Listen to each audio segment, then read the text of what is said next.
Coromandel coast in India remains dry during southwest monsoon. So southwest monsoon, that is June to September, अभी जो खत्म हुआ है, ठीक है, तो वो जब मॉनसून आता है तो कोरोमंडल कोस्ट कहाँ पर है? It is basically Tamil Nadu coast. Naphthomycin, so it is India's first macrolide antibiotic. This is correct. This is 10 times more potent than azithromycin, and it is basically, it targets antimicrobial resistance bacteria and all these things, pathogens. So the drug is developed with the support of biotechnology industry. The expression equality before law implies that the state shall not accord any individual or group with exclusive privileges or immunities, ensuring uniform application of legal standards to all persons. Consider the following statements regarding missile systems, right? So this question is from defense technology, missile systems. Why it is important? Because as we all know that nowadays what is happening, huge number of countries are participating in war with one another, right? When we talk about Russia and Ukraine.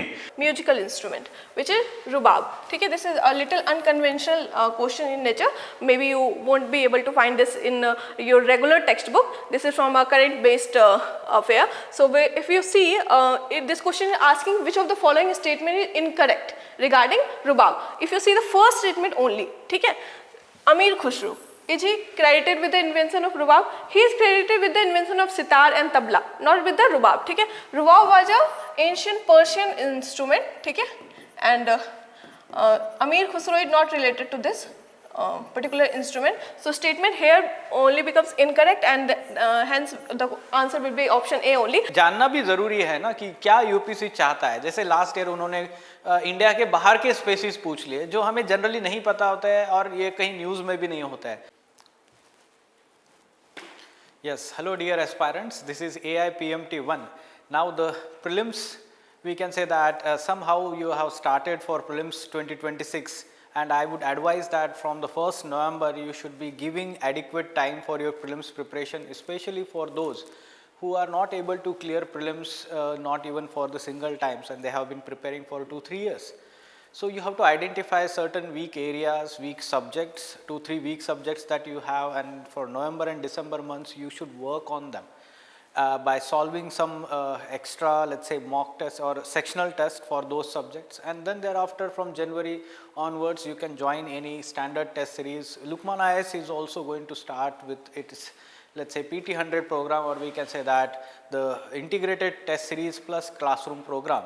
We will provide the details of that particular, let's say, program. Now let's go in detail of discussion of these MCQs. I will be covering the geography and environment section.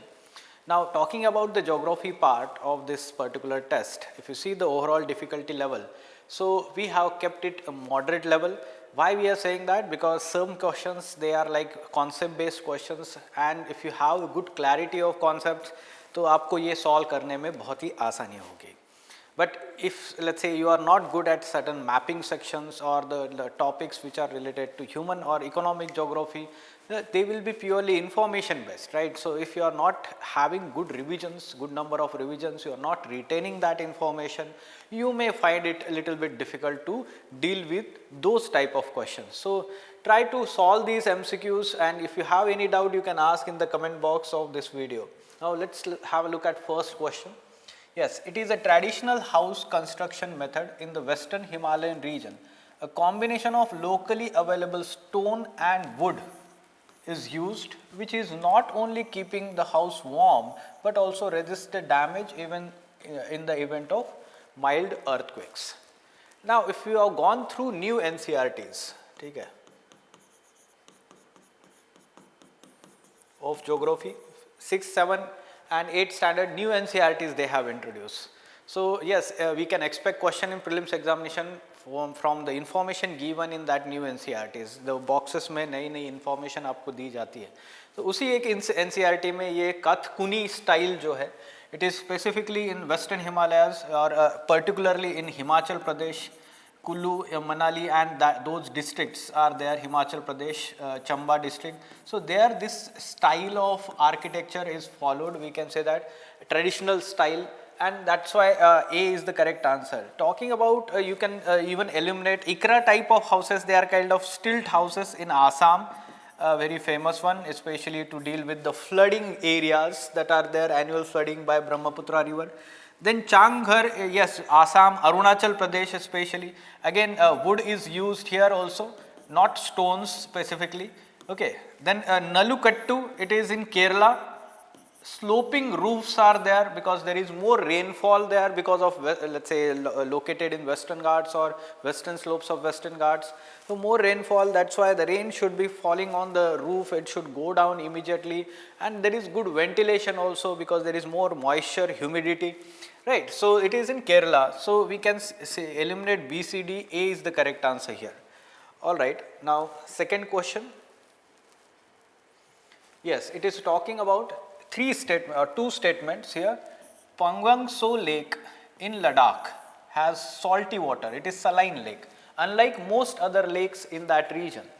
So yes, Sokar lake is there, or other lakes, they are freshwater lake. Comparatively, this one is, we can say, salt water or saline lake. Now whether second statement is correct and whether it is explaining the statement one, वो हमें check करने की ज़रूरत है. It is an endorheic lake. अब देखिए ये term जो है ज्योग्राफी की टर्म हमने स्पेसिफिकली ऐड की है. एंडोरेक लेक मतलब क्या है, यहाँ पर इनलैंड ड्रेनेज हो रहा है और it is also called as centripetal drainage.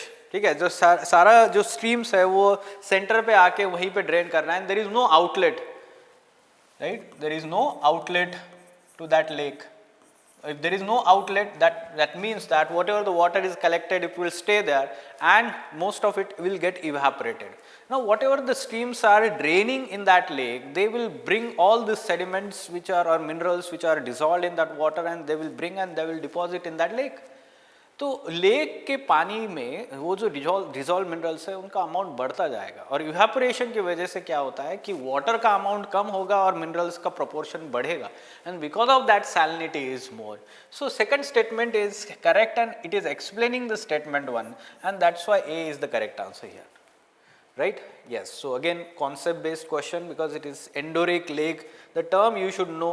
Now again, statement 1, 2 and 3, since last 2 years this kind of questions, their number is increasing. In last year there was one question, last year there were 2-3 questions, and they will ask from geography because concepts are involved.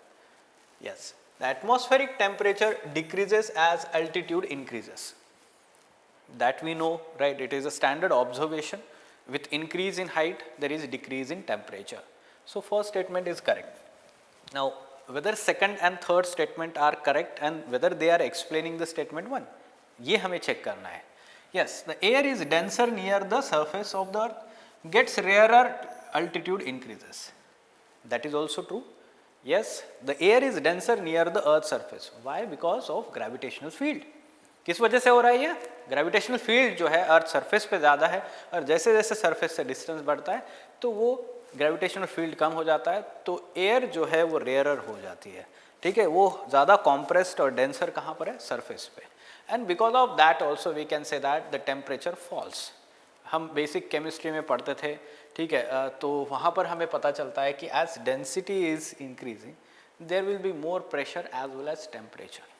ठीक है, तो ये statement सही है और ये explain भी कर रहा है. Atmosphere is largely heated by incoming solar radiation rather than terrestrial radiation. अब देखिए क्या ये सही है? No, it is incorrect statement. Why? Because atmosphere is largely heated by the terrestrial radiation, that is outgoing radiation. That means the incoming radiation that is falling on the earth's surface, and earth's surface is getting heated, and then it is emitting the radiation that is called as terrestrial radiation, which are long wave radiations or infrared radiations. They are absorbed by our atmospheric gases, especially greenhouse gases. That is warming our atmosphere. तो सबसे पहले layer कौन सा गर्म हो जाएगा? The air layer which is in contact with the earth surface. तो वो सबसे पहले गर्म होगा, फिर ऊपर के गर्म होते चलेंगे, राइट? तो इसलिए टेम्परेचर जो है अर्थ के सरफेस में सबसे ज़्यादा होगा और ये धीरे धीरे एटमॉस्फेयर में कम होता जाएगा. So this is incorrect statement. यानी कि हम देखते हैं कि only one of the statement 2 and 3 is correct, and that explains statement 1. यानी कि C is the correct answer here. C is the correct answer, right? Okay. Now, have a look at this question. Again, 3 statements we have given here. Now, Coromandel coast in India remains dry during southwest monsoon. So southwest monsoon, that is June to September, अभी जो खत्म हुआ है, ठीक है, तो वो जब मानसून आता है तो कोरोमंडल कोस्ट कहाँ पर है? It is basically Tamil Nadu coast, जो ईस्टर्न साइड पे है, ईस्टर्न कोस्ट पे है. तो this coast remains dry. Now what are the reasons behind it? Whether second statement, third statement talking about these reasons? Let's try to understand this. Coromandel coast is situated parallel to the Bay of Bengal branch of southwest monsoon. So we generally know about this thing, right? So if we talk about the monsoon, suppose this is the equator, 0 degree. So yes, when the monsoon is coming like this, one branch is this Arabian Sea branch and other branch goes like this Bay of Bengal branch. And this coast is basically parallel to this branch. It is not coming onshore and that's why it remains dry. Right, one reason is there, this is correct. It lies in the rain shadow area of Arabian Sea branch of the southwest monsoon. Now that is also true.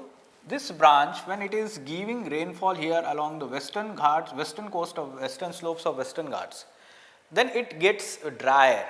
Why? Because it is losing, it is shedding its moisture and then it is crossing here. So that means it will remain dry for most of the 4 months of that monsoon time period. So both statements are correct here. So both statement 2 and 3 are correct and both of them explain statement 1. So A is the correct answer for this question. Yes, as one is traveling from foothills of Himalayas to the higher peaks of Himalayas, which of the following is correct sequence of trees that person come across? Now this is again the applied question. You may not find direct answer in any kind of NCERT or any notes of any coaching. Now we know that the climate along the altitudes of foothills to we can say peaks of Himalayas, that goes on changing. Accordingly the vegetation goes on changing. So as there is, let's say from we can say that foothills of Himalayas to 1000 meter, we see a tropical deciduous kind of forest where we have sal. Okay, so sal is we can say tropical deciduous, moist deciduous kind of forest. Then thereafter from 1000 to 2000 we see we can say temperate deciduous kind of forest where we have oak, deodar, those kind of trees. Then thereafter we have the temperate or we can say that the coniferous kind of let's say trees are there, cheer pine is there. And thereafter we see some kind of moist coniferous or we can say that again at higher altitude 3000 to 4000 meter we see spruce or fir. Those are again we can say coniferous trees. And beyond 4000 meter we have some kind of we can say rhododendrons. They are basically flowering kind of let's say plants, but they are not growing much in height. Rhododendrons, very high biodiversity, especially in Nanda Devi National Park. Okay, so C is the correct answer. It is giving correct sequence here. Now next. Okay, so consider the following pairs. It is talking about soil type and unique feature. So red soil. So red soil is having red color because of more presence of iron oxide there. But whether it is having conker layers, no, it is incorrect. Conker layers are generally present in arid soils or alluvial soils. When alluvial soils are given more irrigation or water, that may develop conker layer like it has been developed in Punjab, Haryana, or arid soils. Okay, so this is incorrect. Arid soils poor in organic matter. Yes, most of the time the arid soils are poor in organic matter because there is very less vegetation cover there. So dead litter is less, and because of that organic matter getting added in those soil, it will be obviously less. Then it is correct. Lateritic soil, self-plowing. Now self-plowing feature is of which soil? It is of black soil. Yes, black soil is having self-aerating or self-plowing kind of feature. But if we talk about lateritic soil, it is not having self-plowing feature. Lateritic soil, which is generally found in high rainfall region like western slopes of Western Ghats, Konkan region of Maharashtra, Malabar coast of we can say Kerala. So there we see lateritic soil. Later means brick, we can say that. So it is used in brick forming or brick industries. it is having a kind of leaching of the minerals in A layer, top layer of we can say that soil profile. So, that is called as we can say lateritic soil features, not self flowing. So, only one statement, but if you see it is being asked correctly matched.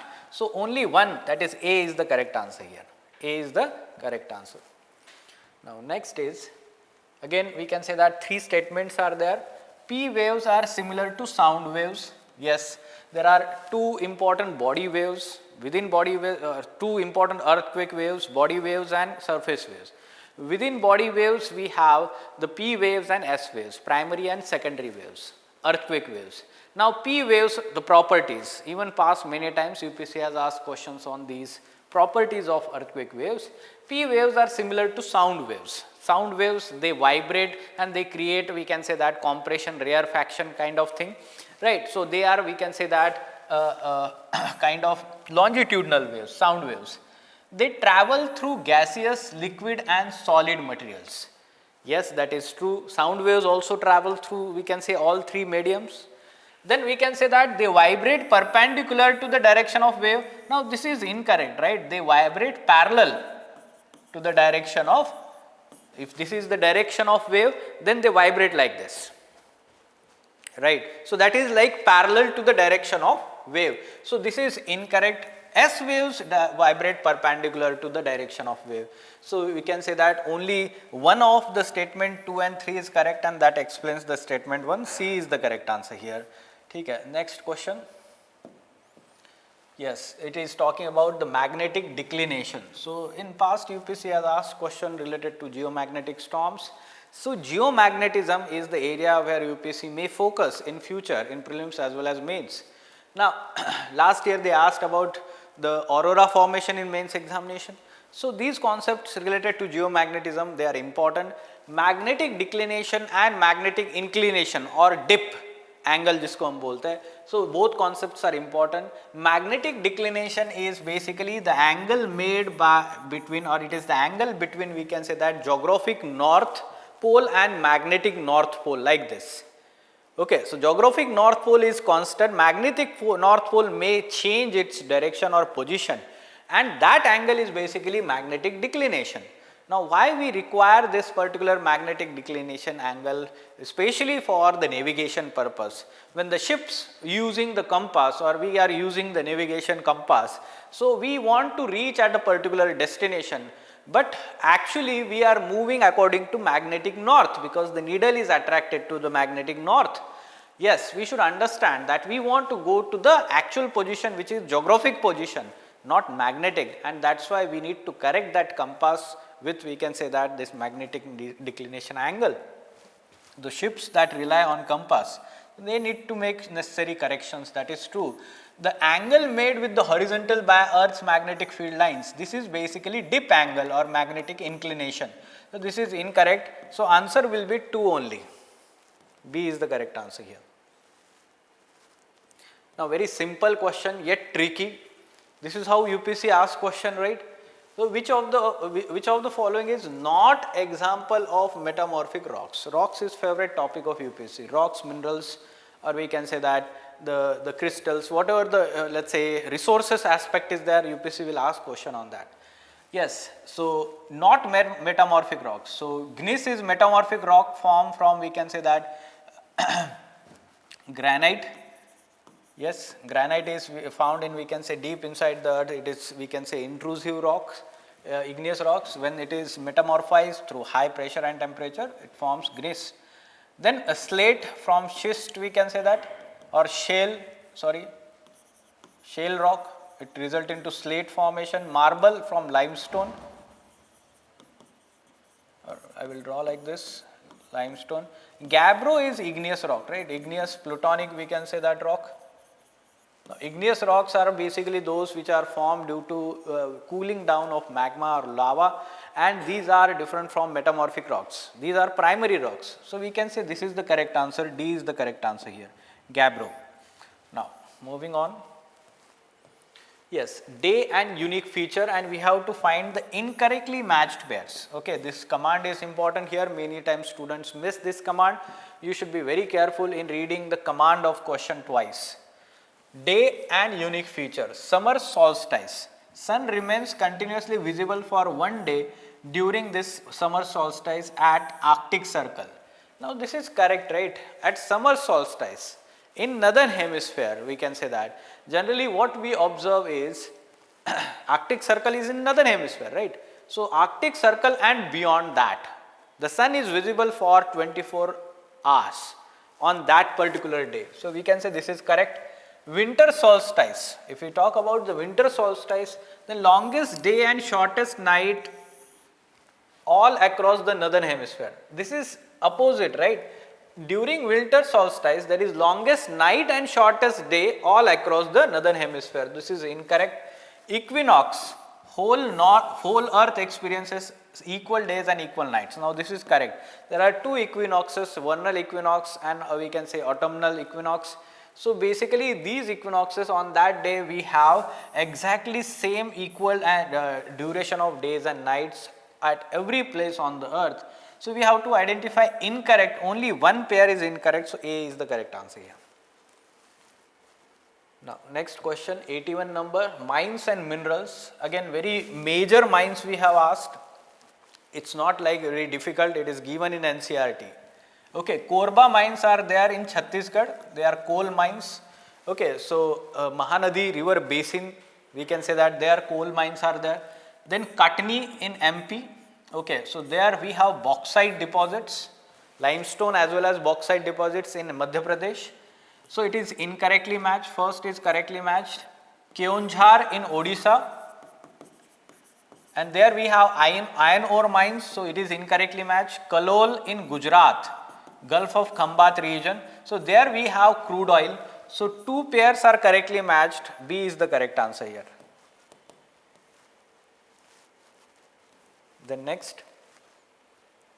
Tropic of Cancer passes through how many of the above places? Last year they asked question on equator passes through which of the following or how many of the above water bodies, right? So be ready with such kind of questions.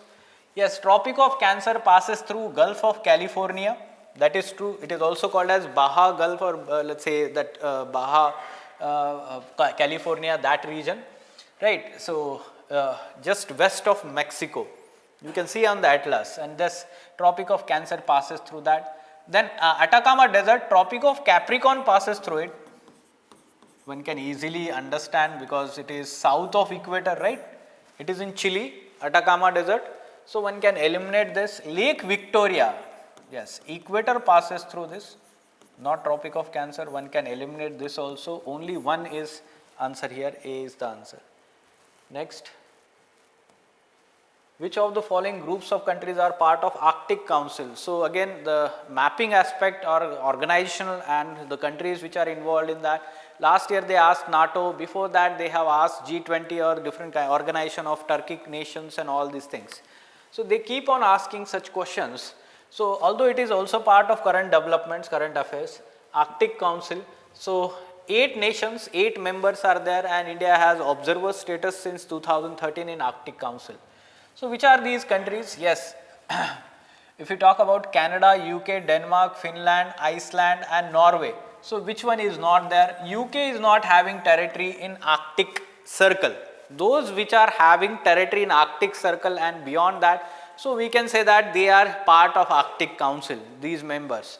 UK is not there. Then here in this part, Estonia is mentioned, it is not there.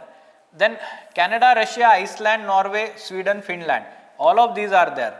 Again here if you talk about Ireland is mentioned, it is not there. So there is a little bit confusion can be there in C and D, but C is the correct answer here. Okay, now moving on. You must be thinking why US is there. Of course, Alaska is the territory of US in Arctic Circle. Now rivers, every year there will be one question on one major river in the country, right? So Kaveri river basin lies in Tamil Nadu, Karnataka, Kerala states only. Now only is the problematic aspect. Union territory of Puducherry. So drainage basin is there in Puducherry also. So this is incorrect. Lakshman Tirth and Amravati rivers are important right bank territories, tributaries of Kaveri river. This is correct. We can say important right bank tributaries are there. Mettur Dam in Karnataka and Krishna Raja Sagar Dam in Tamil Nadu. One can easily identify Mettur Dam is in Tamil Nadu basically, and Krishnaraja Sagar is in Karnataka, right? Mettur Dam forms the Stanley Reservoir in Salem district, right? Stanley Reservoir. So this is incorrect. So we can say that it is asking correct. One only is the correct answer here. One only is the correct answer. All right. Then Grand Ethiopian Renaissance Dam was recently launched. Okay, this is the largest dam in Africa continent. It is in Ethiopia. Across which river? Blue Nile River. It is asked, built across which river? Blue Nile River. It originates near Lake Tana. Lake Tana in Ethiopia, and then it flows through Sudan, where it meets White Nile River, and then its course is called as Nile River. It flows through Egypt, where there is Aswan Dam across the Nile River, and then it drains into Mediterranean Sea, forming Nile Delta. Okay, so White Nile River originates Lake Victoria, and then it is moving towards north. You should know the basics of this, do the mapping part properly, and these are the 15 questions for the geography section. Yes, let's discuss the AIPMT 1 part, environment and ecology part of that particular paper. Now, yes, most of the students are worried about this section of your syllabus and prelims, because last few years UPSC has been asking much difficult questions from this section, and students are finding difficulty in what things are to be covered from where, let's say, which resources we should be, let's say, focusing. Yes, I am telling you that as a faculty also we are facing this challenge. I am being realistic here, ठीक है, क्योंकि ये जानना भी ज़रूरी है ना कि क्या यूपीसी चाहता है. जैसे लास्ट ईयर उन्होंने इंडिया के बाहर के स्पेसीज पूछ लिए जो हमें जनरली नहीं पता होता है और ये कहीं न्यूज़ में भी नहीं होता है. मैच द फॉलोइंग, ठीक है, कहाँ मिलता है वो species on all this things. तो yes, such kind of questions, या फिर अगर क्वेश्चन पूछते हैं बहुत ही स्पेसिफिक प्रॉपर्टीज पूछ लेते हैं कोई पर्टिकुलर स्पेसीज का, so little bit difficult to understand. जैसे कोई एक पोल्यूटेंट पूछ लिया तो इतना घुस के वो क्वेश्चन पूछ रहा है, जैसे कि global air standards of WHO, इतना स्पेसिफिक PM 2.5 का उन्होंने स्टैंडर्ड्स पूछ लिया था. So how you can remember that thing, although we are covering that in the current development or current affairs magazines. But let me tell you some pattern that UPSC keeps on following, and that we are following in our AIPMTs also. What is that pattern? There will be few questions on species, that is for sure. But what kind of species? Flagship species, major species, as well as microorganisms. उनका favorite topic होता है, ठीक है, microorganisms, जैसे viruses, fungi, bacteria. हर साल एक question जरूर वहाँ से आता है माइक्रो ऑर्गेनिजम्स पे. एक क्वेश्चन जरूर वो ऐसे स्पेसीज के बारे में पूछेंगे जैसे कि एलिफेंट, टाइगर्स या ऐसे मेजर फ्लैगशिप स्पेसीज है, उनका कंजर्वेशन बहुत ज़रूरी है. बट उसमें घुस के पूछेंगे एकदम ही, कैरेक्टरिस्टिक्स हो, हैबिटेट हो, right. So be prepared with those let's say standard species, major species that are found in India only. Of course बाहर का मुश्किल ही है, right. Then second we can talk about species. करते करते उनके प्रोटेक्टेड एरियाज भी आप कर सकते हैं, right. And protected areas specially tiger reserve, national parks, biosphere reserve and wetlands, they are important. If wetlands are newly announced, news में थे पिछले 1-1.5 साल में, तो वो भी आप जरूर करके रखिएगा. Then we can talk about is basically international initiatives,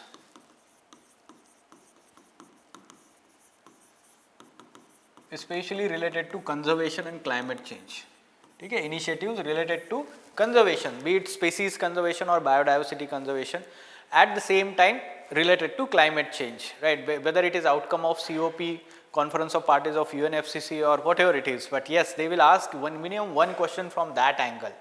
Then we can say that pollutants, minimum 2 questions on pollutants, they will ask question. Pollutants related to properties of pollutants, sources and its effects, as well as we can say control measures. So be prepared with those pollutants. Every year they are finding new pollutant. I don't know how they are finding, but yes, you should be ready with, let's say, new kinds of pollutants that are in news also. Then we can talk about is environment. They are asking, let's say, agroecology part many times. Like they will ask about let's say sustainable agricultural practices, eco-friendly agriculture practices, like biofertilizers, biopesticides, something related to biofuels, biotechnology, biostimulants, the way we asked in this particular paper. ठीक है, तो ज़रूर उसी तरीके से question आता है, like biochar पे क्वेश्चन आ चुका है. So try to understand the psychology because it is also common paper with forest examination, right, entrance. तो they want to check that knowledge from those candidates. So एक common type of platform उन्होंने तैयार किया हुआ है, merging with interlinking with your agriculture part. Then we can say that term based question. So environment में अलग अलग terms news में होता है, जैसे ग्रीन वॉशिंग, ऐसे टर्म्स वो जरूर क्वेश्चन पूछता है, टर्म्स बेस्ड क्वेश्चन. जैसे आर्टिकल 6.4 और article 6 is this year's question. So that term और that let's say specific article was in news because of, let's say, Baku 29 COP that had happened and rules which were finalized. So this pattern you should understand. Okay, and every year they will follow this pattern. हाँ, उसके अंदर वो क्या पूछ रहा है वो मुश्किल है प्रेडिक्ट करना थोड़ा सा. But if we know this pattern तो हमारे पास जितना भी बेसिक स्टडी मटेरियल है उसको बार बार रिवाइज करके अगर हम उसको तैयार करते हैं तो at least we can eliminate the things. ठीक है, तो मैक्सिमम हम उसमें कॉम्पिटिटिव बेस्ड हम थोड़ा सा एडवांटेज ले सकते हैं. All right, let's try to solve these MCQs one by one. अगर आपको कोई डाउट है, क्वेश्चन है, तो आप इसको कमेंट बॉक्स में पूछिए. Now would wide web, I told you the term based question they will ask. Wood Wide Web was in news, WWW. So what is it? It is basically a web, or we can say that linkages, or we can say that a symbiotic relations between plant roots, extensive network of plant roots, and we can say that the myco, or we can say that it is fungi. So mycorrhiza. So myco is fungi and rhiza is roots. So they are associated with roots and they are having one symbiotic relation there. And they are communicating with each other throughout that underground network related to nutrition availability, water availability, and this is how they are communicating there. Okay, so underground symbiotic network formed between plant roots and mycorrhiza. Other, let's say, framing of other options, you can see that they are confusing. If you haven't read about Wood Wide Web, you may get confused. ठीक है, तो first timers जो है वो ज़रूर इसको आप गलत मार्क कर सकते हैं. ठीक है, बहुत सारे स्टूडेंट्स जो 2-3 साल से कर रहे हैं तैयारी, उनके लिए सही है क्योंकि इन्होंने बहुत बार पढ़ा है ये टॉपिक जो न्यूज़ में था, right. So B is the correct answer here. Now next question is, yes, consider the following plants. Yes, wheat, sugarcane, bamboo. Now it belongs to grass family. The way I told you, they are combining with ecology and agroecology part, agriculture related.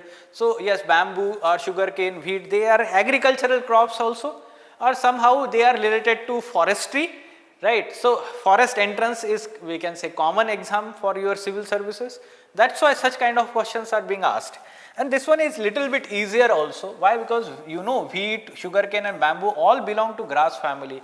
Poaceae family, or we can say Gramini family, they all three belongs, and they have certain kind of significance, economic significance also. Wheat is agriculture crop, and along with that food, we can say food crop. Sugarcane is very important, sugar or cash crop we can say. Also it provides other benefits related to ethanol production. Bamboo is again very important, we can say food as well as economic crop for fiber, as well as we can say timber. ठीक है, तो तीनों सही है इसमें, all three is there. C is the correct answer. Then next is, yes, regarding snow leopard, we are expecting question. ये एक pending question है. Snow leopard, its conservation. Last year it was in news because of one census we carried out, survey we carried out for snow leopard. Right. So in India, this particular species is found in high altitude regions of Ladakh, Jammu and Kashmir, Himachal Pradesh, Uttarakhand, Sikkim and Arunachal Pradesh. Highest population is found in Ladakh. This particular species is adapted to cold mountains regions and are typically found in high altitude habitats. Now the uniqueness of snow leopard is that it has long tail and wide or large nose, we can say that spaces. Now, why it is like that? Because it requires more, we can say that warmness, and that nose help is to warming the cold air that is inhaled. Along with that, tail is helping to balance the jumps that they are taking, the huge jumps, deep diving into the valleys to catch the prey. Okay, unlike the other big cats, snow leopard cannot roar. देखिए ना उसका function ही नहीं है roar, क्यों roar करने की जरूरत ही नहीं है, दूसरे एनिमल्स को डराने की जरूरत ही नहीं है उनको, accordingly this is the adoption. The other big cat that is not, let's say, having this feature is also which one? Cheetah. Cheetah is not having let's say this feature of roaring, rather it is purring, that's why it is a true cat. ठीक है, पर करता है वो instead of roaring. Snow leopards live in large social groups like lions. No, lion is exception, rather especially for such large big cats or canines. Rather these animals are solitary animals. Okay, they only come together for mating purpose. So snow leopards live in solitary let's say lives or territories, not social groups. So this is incorrect. So we have to identify the correct statement. 1 and 2 only is the correct answer. So A is the correct answer. Now next question. Yes, snow leopard IUCN status याद रखना है, it is vulnerable. IUCN status is vulnerable and Schedule 1 of Wildlife Protection Act. Now this kind of statements like some species or some microorganisms, some mushrooms, right? Such kind of, let's say, framing is there. So here also we are asking about octopuses as a species. So octopuses have 3 hearts and blue colored blood. This is correct. Now we should know that these 3 hearts have different kinds of functions. And why blue colored instead of red color? Red color is because of hemoglobin present, and hemoglobin is very important for, we can say, oxygen carrying capacity. Now this particular animal is having blue colored blood because in this blood there is hemocyanin. Now this particular copper based component, copper is having blue color, we can say that copper based component, it is helping the octopuses which are living in deep sea instead of, like, say, shallow waters where there is abundant sunlight as well as, we can say, dissolved oxygen. So this is more efficient in, let's say, movement of oxygen which is dissolved in the blood. ठीक है, तो इसलिए ये blue colored blood होता है इनका. So this is correct. Some octopuses can change both their color and texture. Now this feature is a kind of physiological adaptation, and for what purpose? For camouflaging the predator, right? So this particular feature they are having is because of the camouflage characteristic. Then octopus are invertebrates, that is true, with the high degree of intelligence and problem solving ability. That is also correct. They are a unique kind of species. Unique in terms of problem solving, the problems they are facing in terms of catching the prey or any changes in the ecosystem or their habitat. Then all octopuses species live in large social colonies. Now this is incorrect in terms of characteristics. Largely they are solitary and they come together only for mating purpose again. So this is incorrect. First 3 are correct. So how many are correct here? Only 3, that is C is the correct answer. All right. Next. Unique information, it is from current development. Last year UNEP and Food and Agriculture Organization have named 7 initiatives from Africa, Latin America, Mediterranean and South Asia as UN World Restoration Flagship. UN is celebrating UN Decade of Ecosystem Restoration from 2020 to 2030. Okay, a decade of ecosystem restoration, and for that purpose it has declared 7 such initiatives as UN World Restoration Flagships, and it will emphasize more, it will support these flagship initiatives more. One of these initiatives located in India seeks to restore which of the following ecosystems? Now this is very tricky. If you don't know that particular initiative, you will get it wrong. You should know that Tarai Arc Landscape. Okay, Tarai Arc Landscape is the initiative especially of or between Nepal and India. Okay, Tarai region, the boundary region between India and Nepal, Tarai region, you know that, where the Himalayan rivers are draining into the plains region, entering into plains region. So the marshy lands, densely forested, rich in wildlife. These Tarai Arc Landscape where most of the protected areas like Jim Corbett, or we can say that the different kinds of tiger reserves and national parks are there in Uttarakhand, Bihar and Uttar Pradesh. So that initiative is basically lying in India, not these. Okay, A is the correct answer. Then next is, consider the following energy sources and which of the following is correct sequence of decreasing order of their present installed capacity in India. Now this can be used through elimination method, or we can say that a trick is involved here. In most of the options 1 and 2 is there at the first part, solar power and wind power. This is correct, we can say in sequence of decreasing order, it is saying.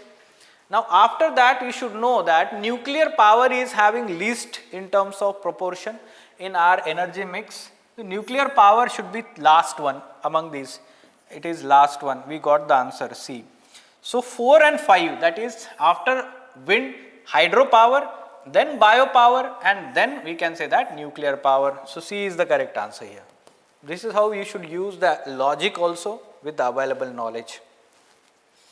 Now, which of the following is most likely places to find red panda in its natural habitat? So we have asked more number of species based question here.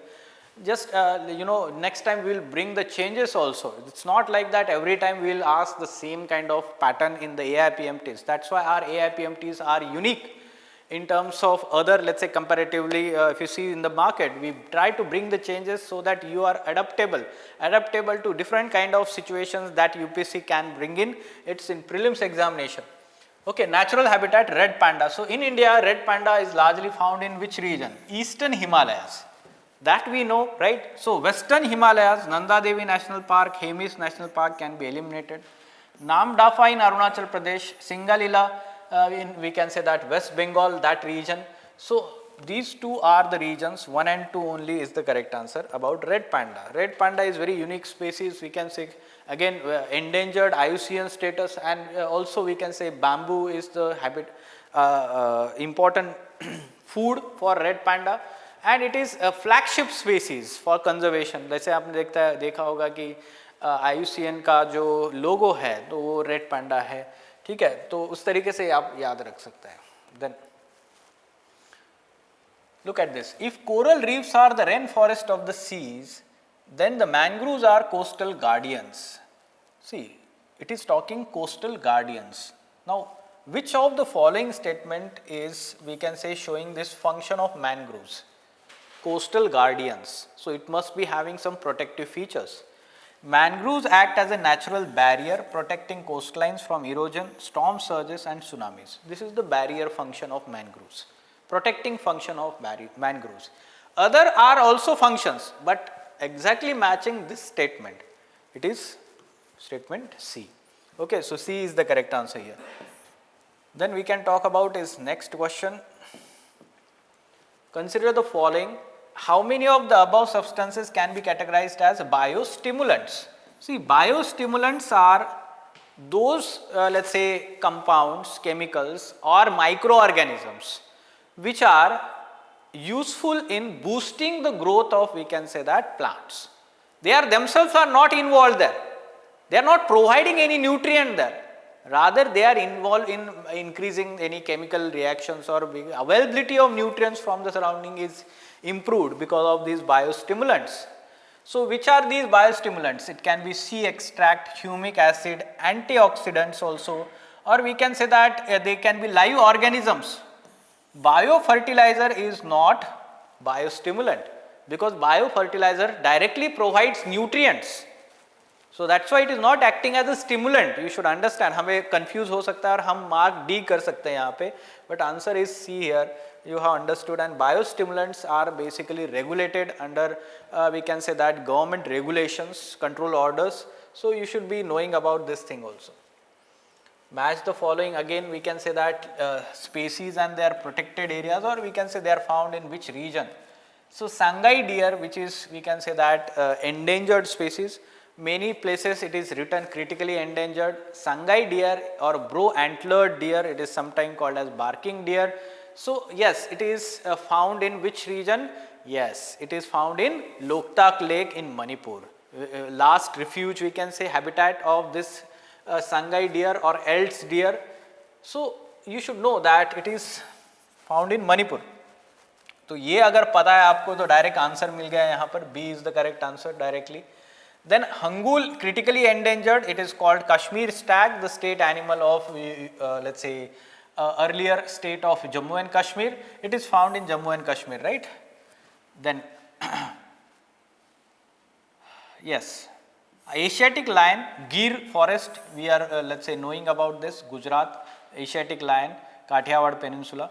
Then a great Indian bustard, yes, it is found in Rajasthan. So in this manner, this is B is the correct answer here, very simple. Critically endangered, great Indian bustard, okay. Then following are referred as sentinel species. What are sentinel species? Sentinel are a kind of guard.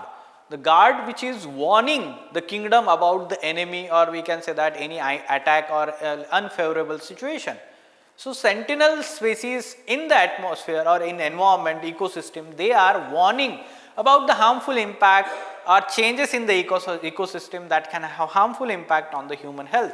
They are called as sentinel species. Sometimes they are also called as indicator species. So what are these? Yes, frogs in aquatic ecosystem, if there is pollution, frogs, their number decreases. That is also sentinel species. Honeybees, like pesticides in agriculture, if that amount increases, the honeybees, their number goes down. They are important pollinators. So they are indicator species or sentinel species. Mussels, especially in marine environment. So they, if there is marine pollution or microplastic pollution, their number goes on decreasing. Lichens, again the pollution indicator in the ecosystem. So all these are, we can say all of them, one can use the logic also, mark all of them, take some risk in such kind of questions. Okay. Now very simple, microbeads, a kind of micropollutant, microplastic we can say, kind of microplastic. कहाँ पर use होता है microbeads? Generally it is in, we can say that the wellness industry, जो हमारे skin products वगैरह जो होता है, pharma industry, use in cosmetic products are significant source of water pollution, especially microplastics. They are tiny plastic particles that do not biodegrade and accumulate in the ecosystem. Yes, this is correct and it is correctly explaining the statement 1.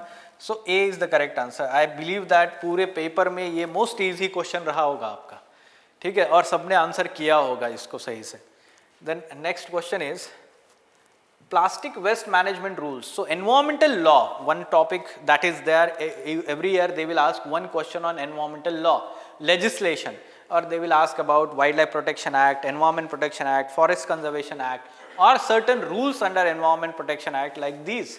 Waste Management Rules 2016 amended, which one of the following statement is correct? So plastic waste management it is talking, right? So in 2022 they have been amended, and yes, the rules introduce the concept of extended producer responsibility EPR for plastic packaging. So they are asking correct only plastic manufacturer, no, manufacturer or producers as well as distributors and let's say government, urban local self-government, they are also having responsibility of managing the plastic waste under these rules. Prohibition on use of all kinds of plastic, no. The prohibition is on single let's say use plastics, complete prohibition. Other are regulated. Then rules are applicable only to urban areas, no, this is incorrect. It is applicable equally to urban and rural areas. So we can say B is the correct answer here. Then next is, now this is unique. Why we are asking such kind of question? Last year they asked about Article 6. Next year they may ask in detail about Article 6, 6.2, 6.4, what they are talking. So under 6.4 article, Paris Agreement crediting mechanism, PACM has been, let's say visualized as centralized carbon crediting mechanism. Under Article 6.2 it is saying no, it is incorrect. Article 6.4, 6.2 is a bilateral mechanism. 6.4 is a multilateral mechanism, global mechanism talking about PACM. So this is incorrect, and yes, question is talking about incorrect statement only. So A is the answer here. Yes, this initiative serves as a successor to clean development mechanism of Kyoto Protocol. So whatever the projects approved under CDM of Kyoto Protocol, they have to be approved under now this mechanism with certain changes. Then it allows countries to generate, trade and use emission reduction or removal credits to meet their NDCs. This is correct. Fundamental rules governing were finalized in COP29 Baku, Azerbaijan. That's why it was in news last year. So A is the correct answer here, incorrect statement. And last question for environment, with reference to Montreal Protocol 1987. Consider the following statement. It was adopted to phase out substances that deplete the ozone layer. That is true. Vienna Convention of 1985 and Montreal Protocol under it in 1987. They talk about ozone depleting substances to be phased out. So like chlorofluorocarbons, CFCs or HCFCs, hydrofluorochlorocarbons. It is the only environmental treaty to achieve universal ratification. That is also true. Okay, and it is also a successful example, we can say that, in terms of global cooperation. Then Kigali Amendment of 2016 to this protocol deals with reducing hydrofluorocarbons. Now this is tricky. HCFCs, they are part of this Montreal Protocol only, and we replace these CFCs and HCFCs with HFCs, hydrofluorocarbons. But recently we got to know that it is a potent greenhouse gas, and that's why Kigali Amendment to this Montreal Protocol wants to replace these also, because it is resulting in global warming. So it is incorrect, right? HFCs, it is HFCs, दोनों में difference है. So it is incorrect, 1 and 2 only, that is A is the correct answer. Alright, so these are the environment related questions. If you have doubt, you can ask in the comment box. Do solve these MCQs, these tests. They are kind of real time testing for all of you. They are free of cost. So you can join these test series of AIPMT. Every month we are having last Sunday of that month. And yes, if you like, then do share with your friends this question paper. And there is a competition for this prelims examination, and try to understand where you stand in this competition by getting good All India rank in this particular AIPMT, and try to compare with other peers and keep studying, keep learning. Thank you. Hello and welcome to Lukmaan IAS. So in this video, we will be taking the discussions of the questions which have been asked from the current affairs section of the AIPMT 1. So quickly we will see the questions which have been asked. So the numbering is from 61 to 70 and 91 to 95. So the first question was question number 61, that is about exercise Sinbax. So Sinbax is an inaugural exercise which happened in 2024 between Indian Army and Cambodian Army, India plus Cambodia. So this is incorrect. It also includes joint counter-terrorism operations. This is correct. So India and Chinese army is hand in hand. Hand in hand. Sinbax is India and Cambodia. So this is B is the correct answer for question number 61.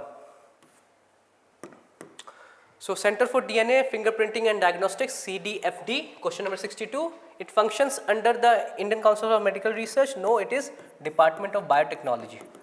Department of Biotechnology under the Ministry of Science and Technology. So this is incorrect. It provides DNA based investigative services to the police, judiciary, hospitals that offer organ transplant procedures. This is correct.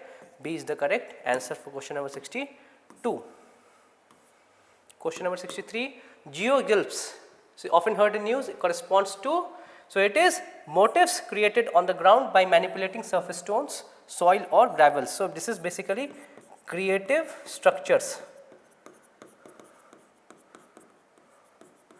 which are huge based on ground. So basically a pattern of stones or mounds, kind of heaps of soil which are placed in a way that creates certain structure, certain geometrical structure, that is known as geoglyphs. So that has been found in Peru in the Nazca desert. 63, D is the correct answer. Question number 64, brain rot. So this was the Oxford word of the year, Oxford Dictionary word of the year for 2024. It means that a state of cognitive decline attributing to excessive exposure to mindless social media content. You are just flicking YouTube reels, Instagram without having to look into the ideas. It is basically deteriorating your cognitive ability, that is brain rot. B is the correct answer. Question number 65, it talks about the Center Commission for Air Quality Management, that is basically it was first Environmental Pollution Prevention and Control Authority. So it has been superseded with Commission on Air Quality Management based on Supreme Court rulings. So GRAP, it implements the GRAP, Graded Response Action Plan, whenever there is more air pollution or AQI levels, if it goes beyond certain dangerous limits, there are different categories, then certain restrictions are imposed in the Delhi NCR and adjoining region, not the all of India. So, GRAP is implemented throughout India? No, only in NCR and adjoining regions. So, this is incorrect. CAQM is a statutory body established to coordinate air quality management in National Capital Region. This is correct. Earlier it was Supreme Court mandated, however, now it has become a statutory body. GRAP consists of 4 stages, each with targeted actions to be taken by the necessary authorities and agencies. This is correct. There are restrictions which are imposed like vehicular traffic, halting the construction, there are many other things, and if the AQI levels goes beyond say 400 and 500, then total shutdown in all the activities based which can generate pollution or suspended particulate matter, that is implemented. The CAQM has the authority to override state governments in enforcing air pollution measures. This is also correct. So, 2, 3 and 4 are correct. B is the correct answer. 66th question. So, DIMSA. So, DIMSA, it is performed by tribal communities in the Andhra Pradesh or such as Bagata, Kondadura and Valmiki tribes. This is correct. The dance incorporates movement representing everyday tribal life. This is also correct. It is traditionally performed during Sankranti festival. However, it is performed during Sankranti but not necessarily only during the Sankranti festival, and it does not require any elaborative headgears. It is tribal without any elaborative headgears. This is performed. So, C is incorrect. The choreography of DIMSA involves alternating circular and linear formations with synchronized footwork. This is also correct. So, 1, 2 and 4 are correct. B is the correct answer for question number 66. 67th question. So, it is talking about naphthromycin. So, it is India's first macrolide antibiotic. This is correct. This is 10 times more potent than azithromycin, and it is basically it targets antimicrobial resistance bacteria and all these things, pathogens. So, the drug is developed with the support of biotechnology industry, research and assistance council, BIDAC. This is also correct. It has been proven to be 10 times more effective than azithromycin. This is the first line of drugs in case of antibiotics. You get this thing, azithrol and azithromycin. This is more effective. This naphthromycin is more effective. So, all the 3 statements are correct. C is the correct answer for question number 67. Question number 68 says that Anna Chakra. So, Anna Chakra promotes circular agriculture model integrating traditional organic farming and modern techniques. This is basically sustainable and resource efficient agriculture. Resource efficient agriculture, improving the yields and efficiency. It was launched under the Ministry of Agriculture and Farmers Welfare. No, this is basically a combination of many other ministries and all other things coming together, not specifically launched under a particular ministry.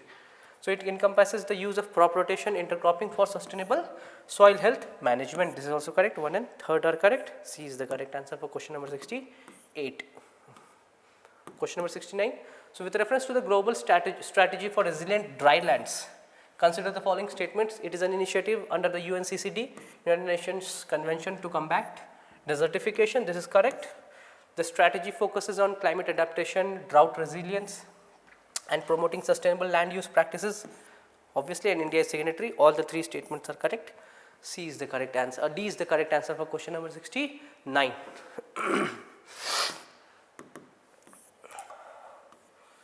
Question number 70. So, talking about the Sonai Rupai Wildlife Sanctuary. So, it's had the sighting of Royal Bengal tiger. So, for the first time it has been sighted in this particular wildlife sanctuary. It is in Assam, not in Arunachal Pradesh. The sanctuary is a part of Eastern Himalaya Biodiversity Hotspot. This is correct. There are 3 hotspots, biodiversity hotspot, one in northeast and other in Western Ghat, and third is Andaman and Nicobar region. So, second is only correct. B is the correct answer for question number 70th. Talking about the next set of questions. So, 91st question was also from current affairs. So, it is mulehunter.ai. So, basically it is obviously AI based, AI and machine learning based tool which has been launched by Reserve Bank Innovation Hub to tackle mule accounts, not digital payments. It is not related to digital payment, it is related to tackling mule accounts where illegal transactions are carried forward through certain accounts, so as to make sure that these transactions are masked from the scrutiny of any regulatory authorities. So, this is correct, but the second is incorrect. A is the correct answer for question number 791. Question number 92, Kamarajar Airport, Kamarajar Port, Seaport. It is nothing but Ennore Port. Ennore Port in Tamil Nadu. It was earlier known as Ennore Port. It has been renamed as Kamarajar Port. It is the first port in India to operate under public-private partnership. This is correct. Public is the owner. So, the port is owned by the Chennai Port Trust. Private is operations. It is operated by private players. But that is first PPP based. It is imported for coal and other dry bulk cargo handling. This is correct. It is located on the eastern coast of India in Tamil Nadu. This is also correct. So, all three statements are correct. D is the correct answer.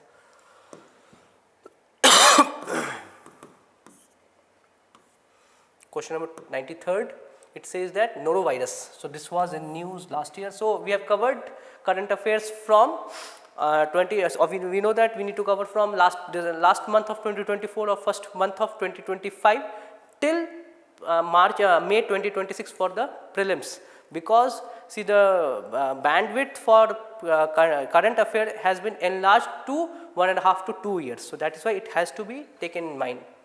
So, it is highly contagious virus that causes diarrhea or running stomach. This is correct. It primarily spreads through contaminated food and water. This is also correct.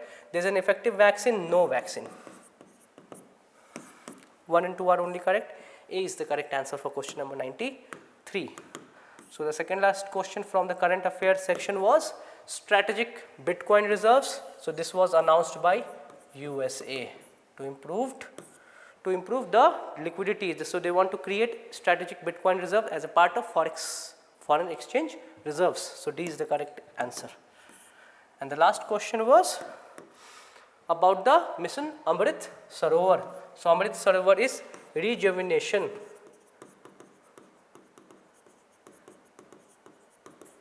So, basically to enhance water conservation and mitigate water scarcity by rejuvenating water bodies. So, it was targeted that 75 water bodies in each district would be rejuvenated and Amrit Sarovar would be created in each district. So, these were the questions from the current affairs section of the AIPMT 1. Hello and welcome to Lukmaan IAS. So, in this video we will be having the discussion for the economy sections of the questions which have been asked in AIPMT 1. So, quickly we will see the questions. So, it starts with question number 41. So, the first question was question number 41, it is with reference to the goods and services tax GST in India, consider the following statements. See, recent reforms GST 2.0 has been brought in. So, that is why this question was asked. So, the statement is it is an ad valorem tax or value added. This is correct.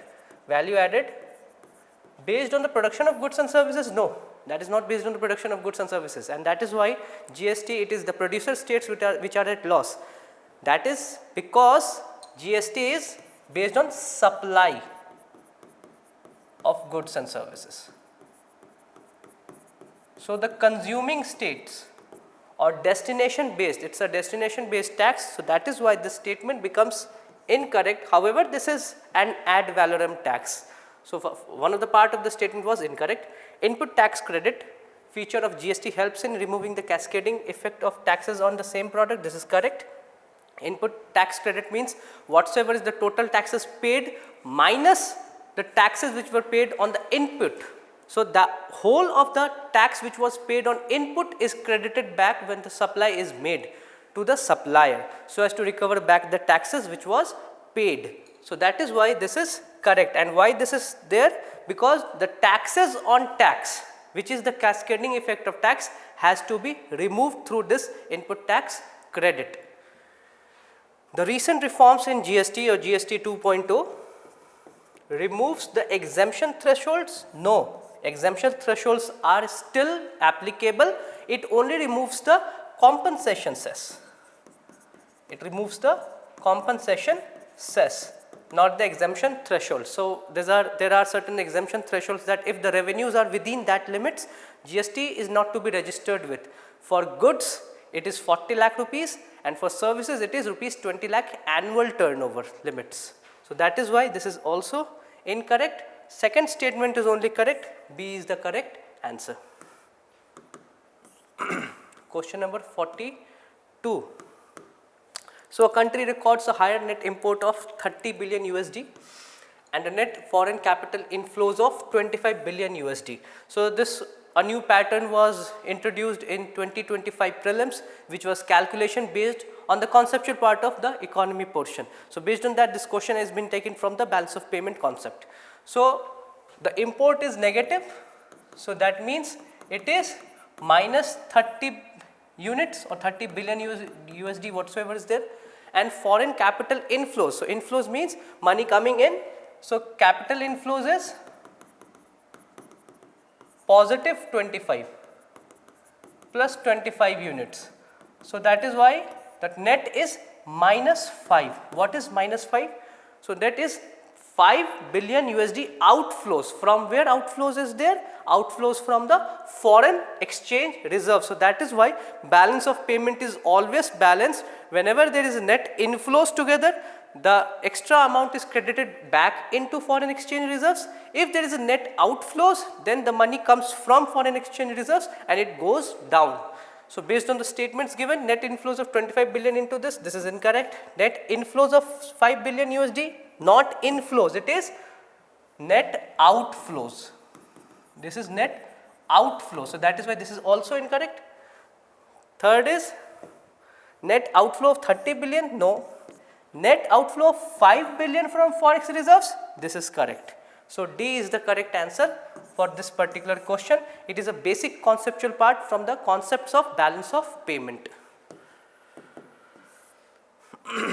43rd question. So the National Green Hydrogen Mission aims to make India a global hub for production, utilization, exports of green hydrogen.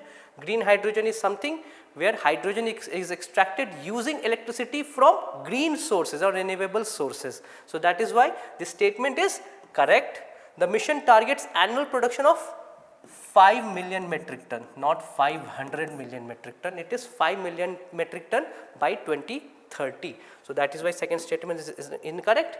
Under the SITE program, this is a sub-component of the National Green Hydrogen Mission. Public as well as private sector enterprises are eligible for incentives for electrolyzer production. This is correct. Electrolyzer is something, a particular unit where hydrogen, where electrolysis happens and water is converted into hydrogen and oxygen separately. So first and third statements are correct. C is the correct answer for question number 43. Question number 44. The statement 1 says the United States has proposed the creation of strategic crypto reserves to safeguard financial stability. This is correct. The US aims to develop domestic stable coin reserves. Stable coin are sets of cryptocurrency which have stable value rather than wide up and down swings. So since cryptocurrencies are not backed up by any commodity or any derivatives, so the idea is the value should be stabilized, and if they are stabilized, then that has to be pegged with US dollars, and the aim is to improve and expand USD rather than reduce. That is not the idea. It is to expand and improve its liquidity. They want to ensure that US dollar again gets back its due recognition as a currency hegemon. That is the hardest currency where all the other countries want to store US dollar, because they know that if stable this strategic crypto reserve is maintained, then those currencies can be readily converted into US dollars. Those cryptocurrencies can be readily converted into US dollars, and that strategic crypto reserve would eventually become one of the part of foreign exchange reserves of many other current countries. So that is why second statement is incorrect. C is the correct answer for question number 44. 45th question. So statement says inclusion of India's government bonds in JP Morgan government bond index emerging market is expected to increase foreign inflows. This is correct, into India's debt market. Bonds are part of debt market. How can this ensure improved inflows into equity market? So that is why this statement becomes incorrect. This statement becomes incorrect.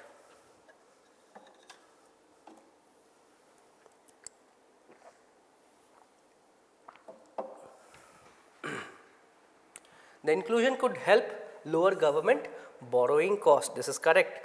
Why? Because investor base increases. Investors base increases. How? Because these bonds are listed in global indices, then there would be many more investors who would be chasing those government bonds, and if there is more demand of government bonds, their price increase, as this is the basic law of demand and supply. The prices increase, and if bond prices increase, the yield goes down, and if yield goes down, for fresh issuance of bond, the coupons which would be required by the government to be offered would also go down. Suppose yields go down to 6.5%, freshly issued bonds would also, their coupon rate would also go down, and that would mean lower borrowing costs. Okay. Second statement is correct, second is incorrect. B is the correct answer for question number 45. 46. So that is a factual question. So if that was one of the toughest question, if you knew it, you could have attempted it, or you could have tried an intelligent guess. So SEBI has mandated that all listed companies, so this is correct, SEBI would be looking into all these listed companies and their disclosure norms, and must disclose their environmental, social and governance metrics on an annual basis, not monthly. So that is why this statement is incorrect. SEBI has introduced a new verification process for investment advisories requiring verifications of past risk, return metrics from recognized credit rating agencies. This is correct. So B is the correct answer. Second statement is only correct. 47th question. So external commercial borrowing subject to capping, ECB is subject to capping limits and is revised from time to time by Reserve Bank of India. This is correct. External commercial borrowing, whatso would be the limit for corporates, that thing is revised by the Reserve Bank of India. Okay, so this is correct. In dollar denominated ECB, so if there is USD denominated bonds, who takes the risk? Risk is borne by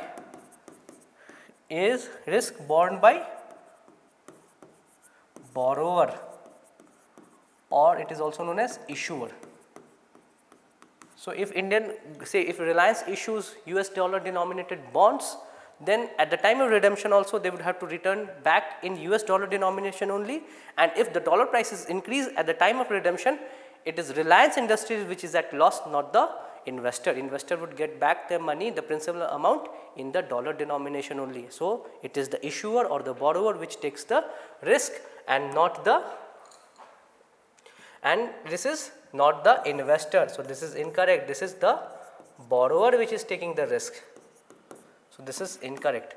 Masala bond or rupee denominated bond is preferable method of borrowing money to hedge currency risk. This is correct, because in case of masala bond, it is the investor, those who are investing in those bonds, they are taking the currency risk, not the borrower or the issuer, because at the time of redemption also the money, the principal amount would be repaid back in Indian rupees only rather than in dollars. So if dollar prices increase, it will not impact the redemption amount for the issuer or say the corporates which have issued the external commercial borrowing, but the investors would take the hit because the return in dollar would go down. Okay. So first and third statement are correct. C is the correct answer. 48th question. So sovereign gold bond is a fixed return instrument carrying 22.5% annually. This is correct. Gold ETF is market linked. This is linked with market. What would be the performance? That is why this is also correct. Gold monetization is also fixed return and time based. It is not perpetual, that is infinite. This is not infinite. It has specific dated security. It is a dated security. It has particular redemption limits. So 1 and 2 are correct. B is the correct answer. It is not perpetual. 49th question. So, impossible trinity is central bank's dilemma in targeting a stable exchange rate, a full capital account convertibility or full account convertibility and independent monetary policy, because all three cannot be achieved. Only 2 out of 3 can be achieved, because the third is dependent on the outcome of the 2. It cannot be manipulated altogether, all the 3 indicators cannot be manipulated simultaneously. So, which of the following curves defines the relationship between inequality and economic growth? It is Kuznets curve. Kuznets curve says that as this is the development and this is inequality. So, as development increases, in the initial period inequality increases, because with the increase in economic growth or economic development, there would be far more resources, economic resources which will get created, and there would be many more entrepreneurs which will start accumulating those resources, and that would mean many more entrepreneurs getting more wealth rather than getting distributed. But at some point of time, with much more development taking place, there would be wealth redistribution that would take place and the inequality levels would go down. That is Kuznets curve. 86th question of the paper. So, it talks about how many of the above factors promote international trade, basically exports. Whenever we say international trade, we are always trying to say from the perspective of the nation. And reduction in tariffs and import duties, this is correct. Removal of import quotas and restrictions, this is also correct. Elimination of export duties, this is incorrect, because if export duties generally are removed, the exporting nations would take a hit because their product would have higher values. The prices are exported, the export prices are subsidized through export subsidies and their prices become competitive, and that is how their products get demanded globally. But if they are removed, then international trade values would go down. Faster movement of goods and services across borders is also correct, and streamlined custom procedures, this is also correct. So, out of 5, 4 are correct. Encourage. 87th question. So, how many of the above rabi crops which receives minimum support prices? So, minimum support prices are given for 22 crops. Out of that, 14 crops are kharif, 6 rabi and 2 commercial crops. So, out of 6 rabi crops, it is wheat, barley, gram, mustard. Cotton and maize are kharif crop, not the rabi crop which gets MSP. So, out of 6, 4 get MSP which are rabi. So, B is the correct answer. 88th question. So, Fiscal Responsibility in Budgetary Management Act aims to ensure intergenerational equity. Obviously, the future government is not burdened with debt repayments, that is intergenerational economic equity. Monetized deficit increases the asset base of RBI, this is also correct. Monetized deficit means more bonds issued and which are bought by RBI and rupee is released. So, it increases, bought by RBI means asset base increases. So, if asset increases, the balance sheet also says that liability also increases. And what is the liability? The currency which is issued by RBI, it is the liability of RBI. So, assets also increase and liabilities also increase, but asset base increases. A reduction in revenue deficit necessarily leads to fall in fiscal deficit, not necessary, because if there is higher capital expenditure and if there is more capital expenditure, then even if there is revenue deficit which is 0, that may lead to fiscal deficit, but that would be good. However, 0 revenue deficit does not mean that there would be no fiscal deficit. There could be fiscal deficit, but that fiscal deficit would be coming from higher capital expenditure. So, second is also incorrect. 1 and 2 are correct. A is the correct answer. 89th question. So, which of the following correctly describes the objective of PM Dhan Krishi Yojana, which has recently been launched by the government? It is the idea is to improve the productivity in 100 low productivity districts. So, those districts which have low yields, crop yields, they would be targeted on the lines of aspirational district program by the Niti Aayog to improve the indicators. In the same ways, the the agricultural indicators would be targeted to be increased. And the last question was it is based on the principles of Washington Consensus. So, there were a set of 10 principles, guiding principles. So, out of which the lists are given. Reduction in national budget deficits, this was one of that. Deregulation was that. Reduction in tax trade restrictions, that was also this. Abolition of property right, no, it was protection of property rights. Protection of property right means capitalism. Promotion of capitalism. So, this is incorrect. Privatization of state-owned enterprises, this is also correct. So, 1, 2, 3, 5 are correct. Out of 5 given, 4 are correct. C is the correct answer. So, these were the questions which were asked from the economy sections of the AIPMT1. Thank you.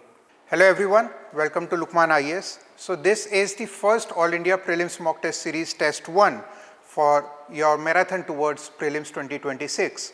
So I believe most of you have attempted this question paper, and let us now begin the discussion for the polity section of the questions, right. So polity questions are sequenced on question number 21 to 30 and 76 to 80. So all in all there are 15 questions. Let us see.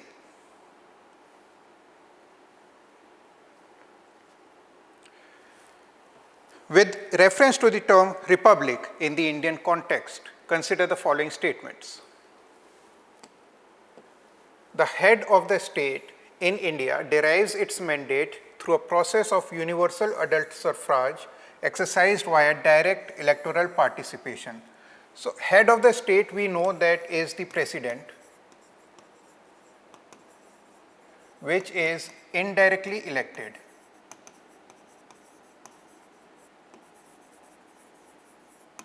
Right.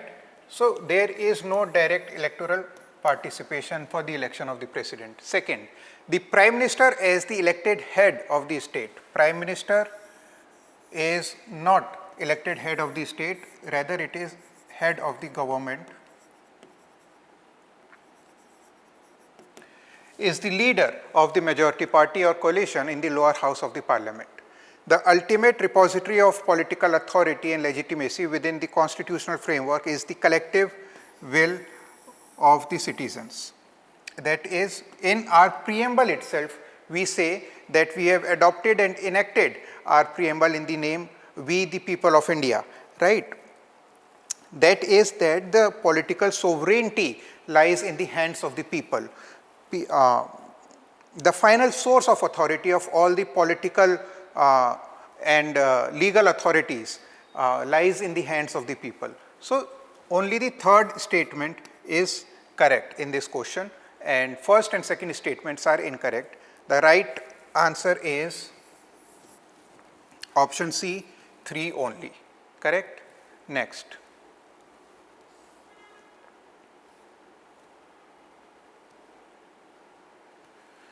Consider the following statements. The expression equality before law implies that the state shall not accord any individual or group. State shall not accord any individual or group with exclusive privileges or immunities, ensuring uniform application of legal standards to all persons. Uniform application of legal standards to all persons. So, first statement is right, that is the definition of the concept of equality before law.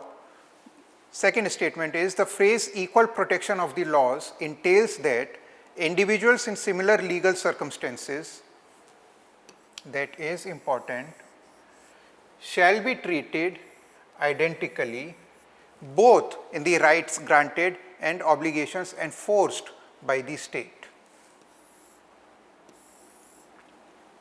So, Equal protection of law basically means that even if we are making the differentiation between two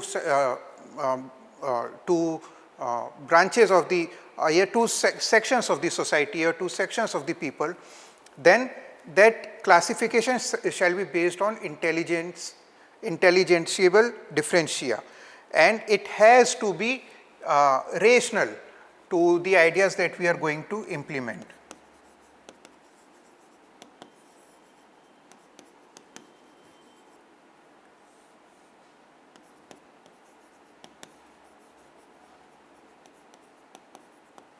It has to have a rational nexus also.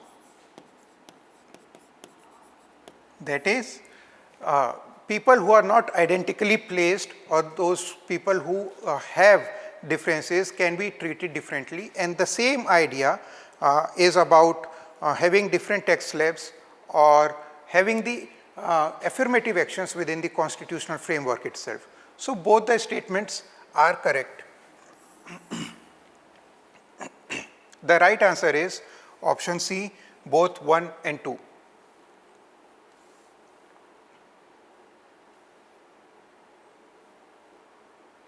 With reference to the Regulating Act of 1773, consider the following statements. It introduced a formal demarcation between East India Company's trading operations and administrative functions.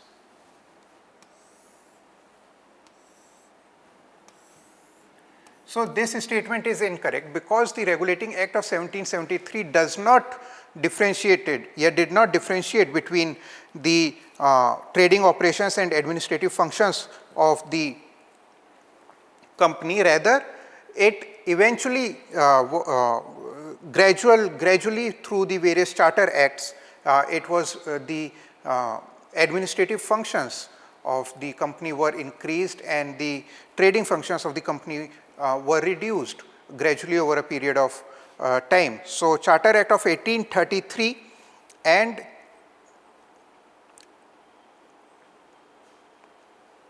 was basically where it formally demarcated the difference, difference between the trading operations and administrative functions. So it was 1833, not 1773. The Act placed the governors of Bengal and Madras presidencies under the administrative authority of Governor General of Bombay. So it was Governor General of Bengal, and Madras and Bombay were placed under the administrative authority of Governor General of Bengal. So second statement is also incorrect.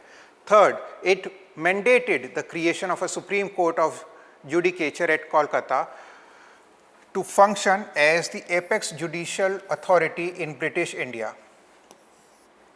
Yes, that statement is correct. It tried to establish the Supreme Court in Calcutta through the 1773 Act, and it was actually established in 1774. So again, only the third statement is correct. Right answer is option B, 3 only.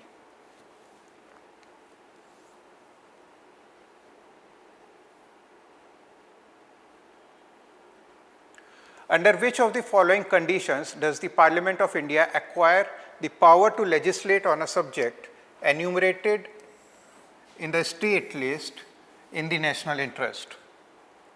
So we know that the Parliament can legislate on the subject enumerated in the state list when it is being given the mandate by the Rajya Sabha.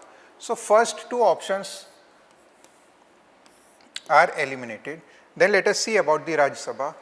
Option C, when the Rajya Sabha passes a resolution to that effect by a majority of not less than 2/3 of the members present and voting, and when the Rajya Sabha passes a resolution to that effect by a simple majority of its total membership. Option C is the correct answer, that Rajya Sabha, when passes the resolution by a special majority, then only the Parliament gets the mandate and power to legislate on the subjects of the state list in the national interest, right.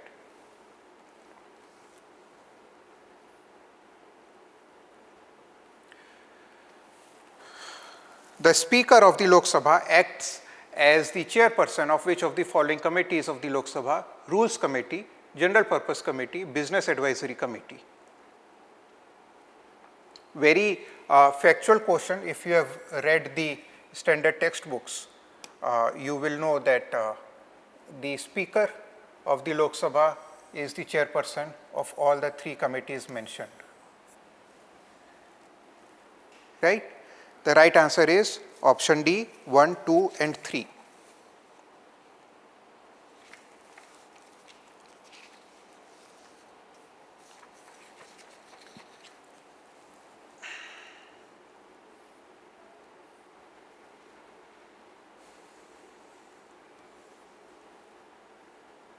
Consider the following: right to equality before law, right to constitutional remedies, equality of opportunity in matters of public employment. How many of the above mentioned fundamental rights are available only to the citizens?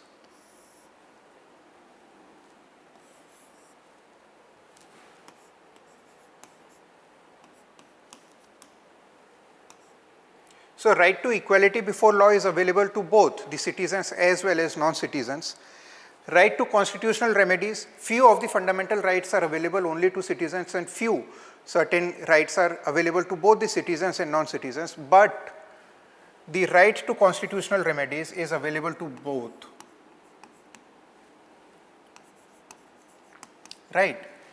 And the right equality of opportunity in matters of public employment is available only to citizens. That is Article 16. Now, how many of the above mentioned? Only one of the mentioned rights are available only to the citizens. So, the right answer is option A, only one.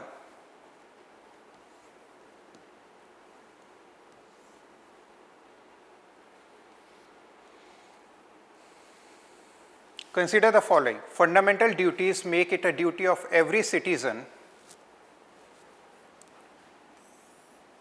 of India to uphold and protect the sovereignty, unity and integrity of India.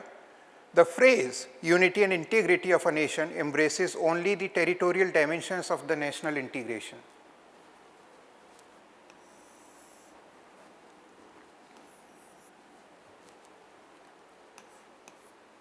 Statement 1 is correct and statement 2 is incorrect, because the idea of unity and integrity in India, or the phrase unity and integrity of the nation, does not only convey the idea of territorial dimensions or the geographical extent of a country, rather it talks about the idea of secularism, the idea of democracy, the idea of emotional harmony, social harmony, and all that which makes the idea of a nation. So, even protecting the social fabric, advancing the social cohesion is also about maintaining the unity and integrity. Nobody, if we talk about certain people who are going on foreign locations or foreign lands, and they are speaking ill or something which is not very favorable or which might impact the unity and integrity of a country, then that will also be considered as something. So, it is even in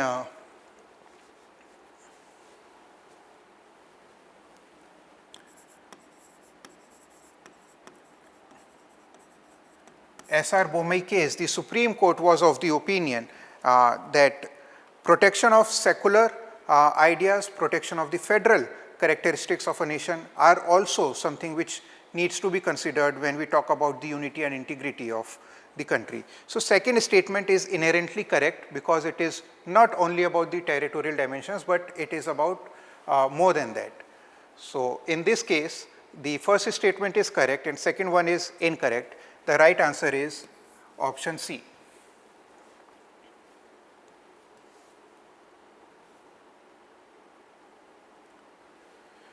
Which one of the following is not a restriction on the freedom guaranteed under Article 25, that is to freedom of religion.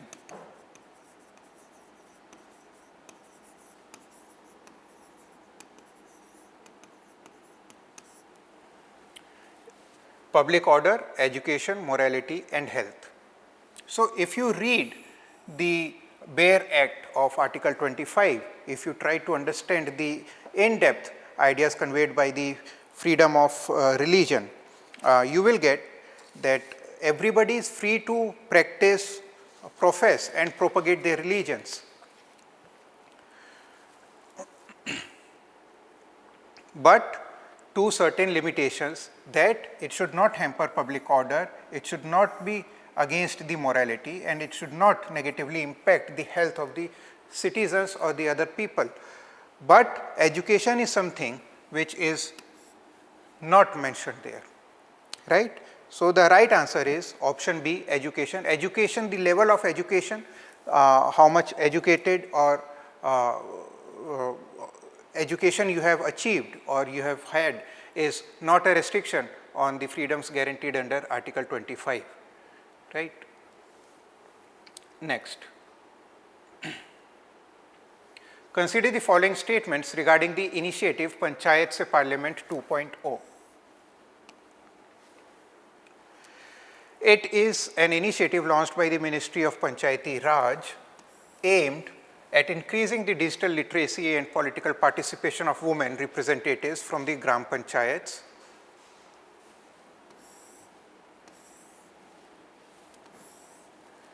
The program primarily focuses on providing training to women elected representatives on parliamentary procedures, legislative drafting and effective governance models at the grassroots level.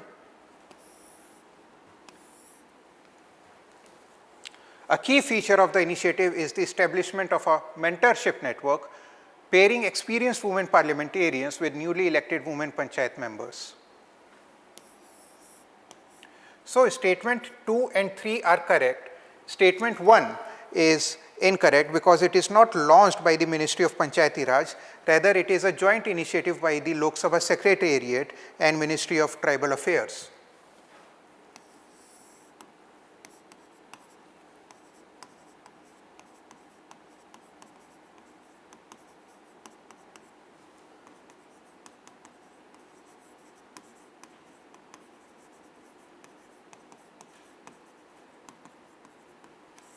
Right? First statement is incorrect. And the question asks to find the correct statements. The right answer is option B, 2 and 3 only. Next.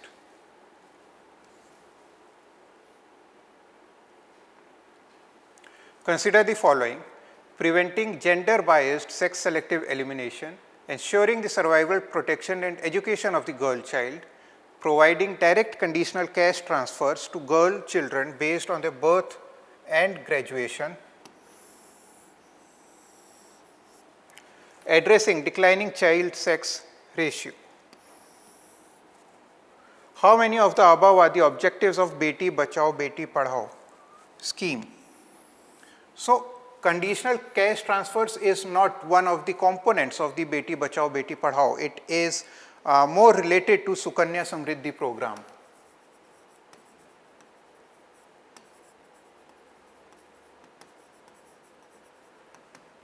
The core idea behind Beti Bachao Beti Padhao is about preventing the female infanticide or feticide and addressing the child sex ratio and focusing more on the survival and protection and education of the girl child. So, option 3 is not the correct one, and we have to find how many? 1, 2 and 4. We have 3 correct options. The right answer is option C, only 3.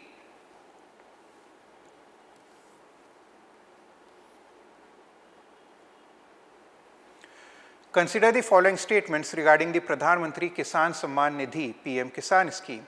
It is a centrally sponsored scheme with a financial burden of the assistance amount shared in 60-40 ratio.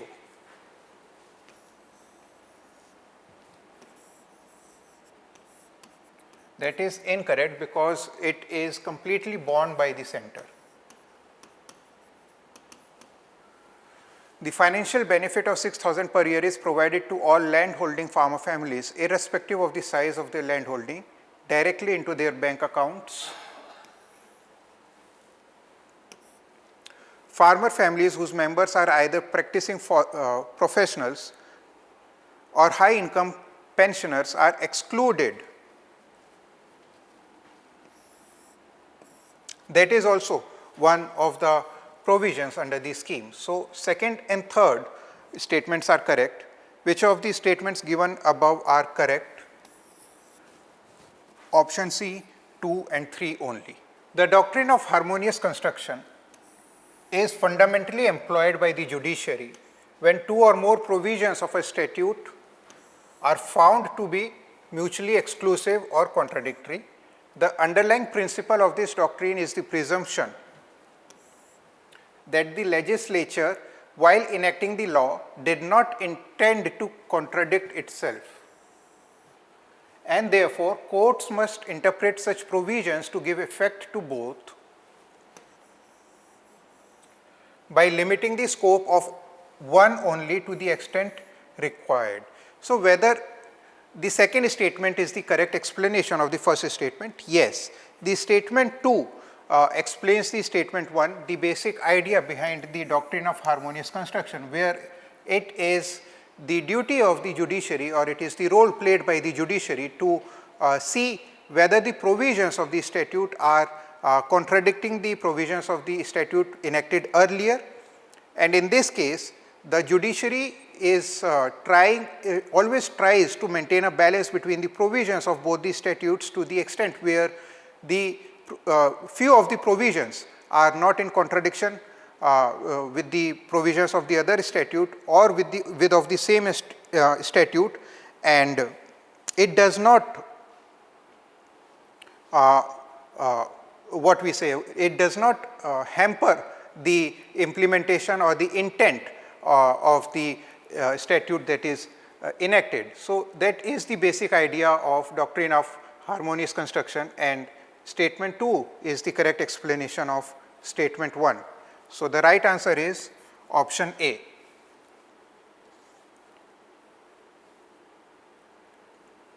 Next, which one of the following best describes the constitutional requirement regarding the Prime Minister's membership in the Parliament at the time of the appointment? The Prime Minister must be a sitting member of the Lok Sabha. The Prime Minister must be a member of either house. It is not mandatory for the Prime Minister to be a member of the Parliament at the time of appointment, but he or she must be elected to the Lok Sabha within 6 months.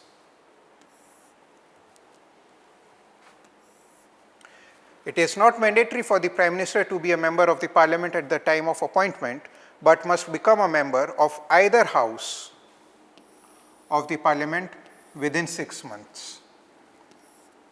So, option D is the correct answer. Any individual can be appointed as the Prime Minister, any individual can be appointed as a minister in general, subject to the condition that he or she must become a member of either of the two houses within 6 months of the appointment. If not, then he ceases to be a minister or the Prime Minister, right? So, that is a very simple question. You all must have been able to solve that correctly. Next, how is the concept of collaborative federalism reflected in the functioning of Niti Aayog? It mandates states to implement policies formulated solely by the union government without allowing modifications. So, that is something we call superimposition.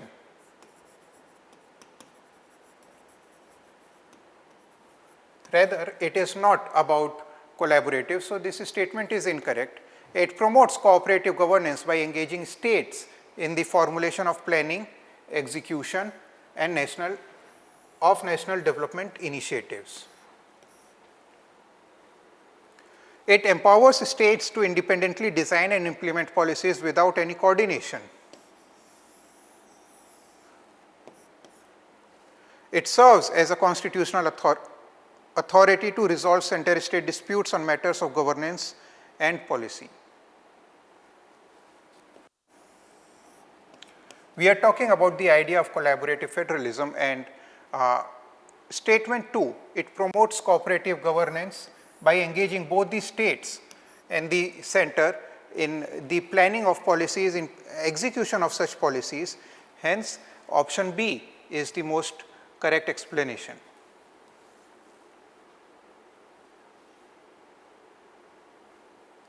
Consider the following pairs of programs, indices and their purpose under the NITI Aayog. Sustainable action for transforming human capital, focus on human capital development across sectors like health and education, development support services to states and union territories to assist states and UTs in infrastructure development and capacity building, state health index ranking states based on health outcomes and encouraging improvements, Atal Innovation Mission promoting innovation, incubation labs and youth entrepreneurship. So, how many pairs are correctly matched? And we see that all the 4 pairs are correctly matched, right? So, that was a pretty simple question. You all must have addressed it correctly. So, next question. Right. So, that is all from the polity section, and questions were on a very simpler side. They were not that difficult, so that you get into tune of the prelims preparation, and gradually the difficulty level, the analytical level of the questions will increase, and I suggest you to appear for all the upcoming AIPMT tests and use this test as a baseline to start revising, to find out the faults and practice better. Thank you. Good luck. Hello everyone. So you have written All India Prelims Mock Test 1, and my name is Zahidul. Today I am going to discuss the questions that are from science and technology area. So there are some questions that I have taken from interdisciplinary section. So that has, let's say, relevance with science and technology and other fields as well. So today we are going to discuss about those questions, all right. So basically this is one of those questions. So this question is related to occupational shortage index, okay. Occupational shortage index. So basically this particular index has recently been launched, right, by Ministry of Labor and Employment. So we will discuss about this particular index in detail. Basically why we needed such index. One of the purpose was to bridge the skill gap. As you know, in India we have huge number of people who are unemployed. So this is one of the issue that Government of India wanted to address. And there are many people who are skilled, but like they are also not employed. So how do we bridge this particular thing? I mean, like, you know, there are industries, they want to employ people, they are not getting people who are skilled enough. On the other side, there are people who have skills, but let's say they need reskilling and they need employment also. So like, you know, there is some intervention that was needed from the government. So this is one of the step in the right direction. Okay, so they have come up with occupational shortage index. So we will read about it. There are 2 statements related to this. It says the index is a tool developed by Ministry of Electronics and Information Technology, primarily intended to calculate the unemployment rate among registered e-shram workers. Okay. Over here basically the ministry that has been named, Ministry of Electronics and Information Technology. So name of the ministry is wrong. Okay. So this index has been developed by Ministry of Labor and Employment. Okay. It has been launched by them. Okay, so that's why name of the ministry is wrong. Otherwise, other things are right in this particular statement. Okay. Second, its primary purpose is to provide data-driven insights to policymakers and training institutes to bridge skill gaps in high-demand sectors and optimize job matching. Okay. Basically, it has many purposes. One of the purposes like this, okay, one of the purposes like there are many high demand jobs also, huge number of employability is there. I mean like huge number of people are needed. But the thing is like a skill gap is there, okay. So like people need to be skilled and then they need to be, I mean like then they need to be employed, okay. So for that purpose it is going to work. But apart from this, there are many other priority areas also. Through this particular portal, like Government of India also want to facilitate, let's say, employment generation for the people who want job, who are semi-skilled or who are skilled, right. Through this portal that can also be facilitated. So this is again like this is the right answer. So correct answer is option B, which is 2 only. So with this, now let us quickly move to the next statement. So it says consider the following statements. This particular question is from the field of nanotechnology. And if you have attended my classes, so we have discussed about nanotechnology in detail.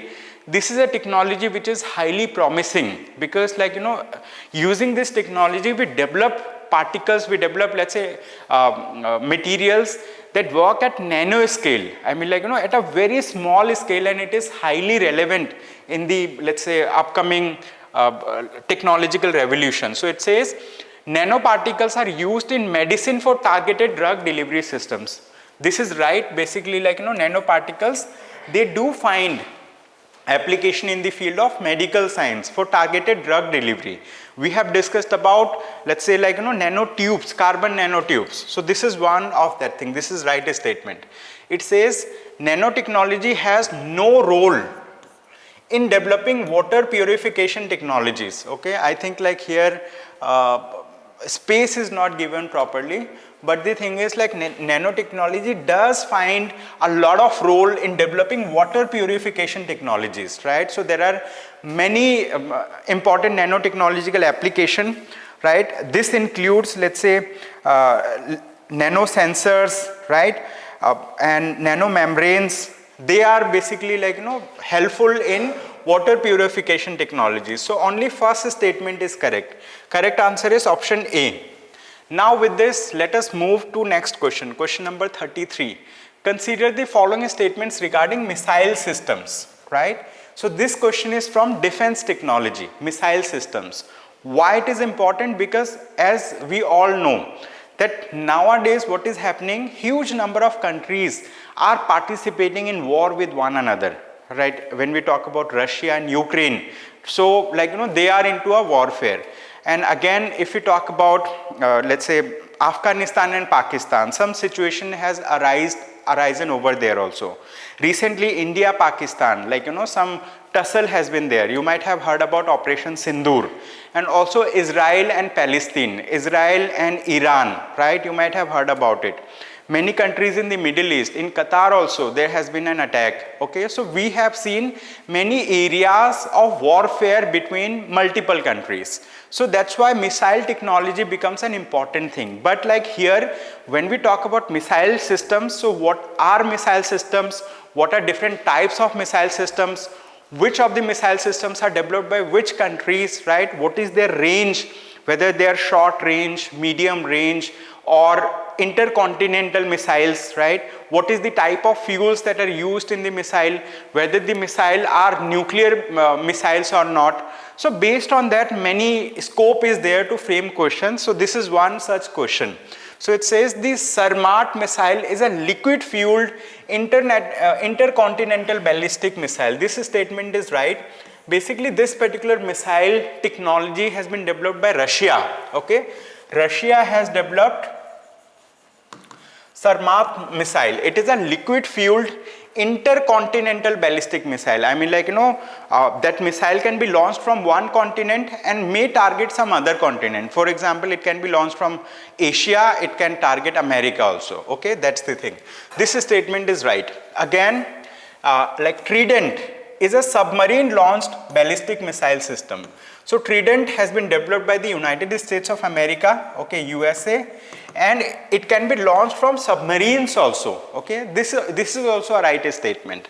Again, the DF-21 is an intermediate range ballistic missile capable of carrying nuclear warheads. This is also right. Recently, I mean, like on the Independence Day of China, basically like China has demonstrated this particular missile system in their parade. Okay, you might have heard about it. All these three statements are right. Okay, so this question was from defense technology, the missile systems. Missiles are something which is launched from one point and it hits a target in another point. It can be launched from the land, it can be launched from aircraft, it can be launched from submarines also. So we discussed about this question. Again, we came to another question. Basically, this question is related to biofertilizers. We all understand what is fertilizer. Fertilizer is something which is used in agricultural practices to increase the productivity of the field, right? Fertilizer, you might have heard about urea. But when we talk about biofertilizer, here these fertilizers are bio-based. Bio-based means like living organisms are part of this particular fertilizer. Okay, so that makes this fertilizer very interesting, a very promising type of fertilizer. Okay, so these fertilizers are living microorganism based and it enhances soil fertility. So it says biofertilizer enhance soil fertility by natural nitrogen fixation. This is a very important statement, okay. So biofertilizers, let's say increasing the nitrogen fixation so that plants can receive nitrogen, right, for their own productivity, okay. So this is a very correct statement. Now it says biopesticides play no role in integrated pest management. This statement is wrong because biopesticides do find many roles. Again, see, pesticide means something, it's a kind of medicine, something like, you know, when you put it into the field, pests will be repelled. They will either die or they will be repelled. Okay, so like, you know, it is done for protecting the crop. When we talk about biopesticide means living microorganisms are used for developing pesticides, okay, but like they play an important role in integrated pest management. Okay, integrated pest management means managing pests using multiple methods, right, biological methods and other methods also. So which of the given above statements is or are correct? Only first statement is correct related to this. Now let us move to the next question. Okay, now it says consider the following statements about directed energy weapons. All right, again this particular question is from the defense technology. Okay, we all know, I have just given you example that many countries are participating in a warfare with one another, but like in those warfares we have seen many collateral damages also. For example, when we talk about India Pakistan, the Operation Sindoor that has happened, so recently the government of India has taken a very exemplary step, I mean like, you know, to kind of attack all those terror bases that were located in Pakistan.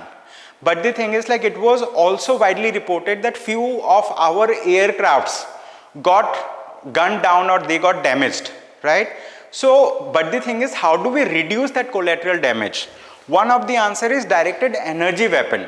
Directed energy weapons are those weapons that generally release the energy directly, okay, energy in the form of laser beams, energy in the form of microwaves, energy in the form of other direct energy sources, okay. So these directed energy weapons are being developed across the world by many advanced nations, including Russia, including United States of America, China, etc., right? But in India, its development is not up to that level. Okay, so let us read this question. It says directed energy weapons use concentrated electromagnetic energy to damage targets. This statement is right. Directed energy weapons are fully operational and widely deployed in Indian armed forces as of 2025. It is not fully operational. Actually, we are doing research and development in this field in India, okay. So that's why this statement will not be right. The US Navy has tested laser weapon systems capable of disabling drones and small boats. This statement is right. So only two of these statements are correct, which is, let's say, first and third. This is related to directed energy weapons. You might have seen many directed energy weapons in videos, okay. So they emit laser light directly. I mean, like, you know, they gun down aircrafts as well. Now we have another question. Consider the following statements about biofuels and environmental biotechnology. Again, this question is from biofuel, You might have heard about biofuel many a times in newspaper this year also, right?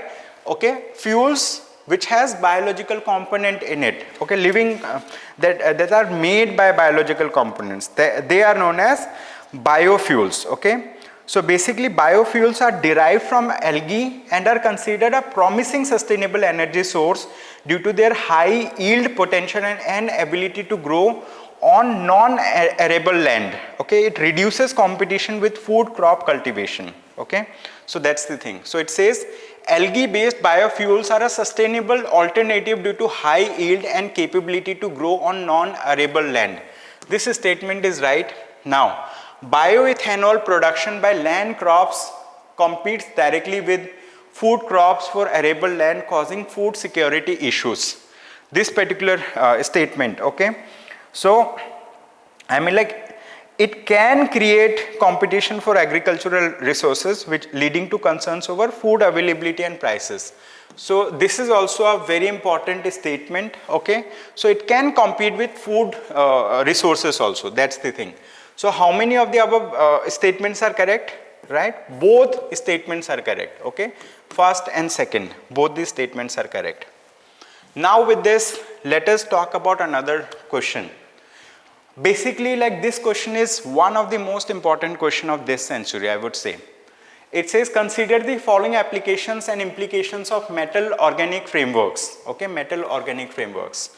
So what has happened, basically this year 2025 Nobel Prize in Chemistry has been awarded to people for developing metal organic frameworks. What is their utility? Basically, like, you know, they can capture water in the, let's say, like, you know, deserty region as well, okay. So it will address the issue of non-availability of water, okay. So it says they can harvest water from desert air, aiding in solving water scarcity. You can understand, I mean, like, huge number of states in India, many countries in the world are facing water shortage issues. This metal organic framework addresses that problem, okay. It is a promising technology that can potentially help to address the water shortage problem.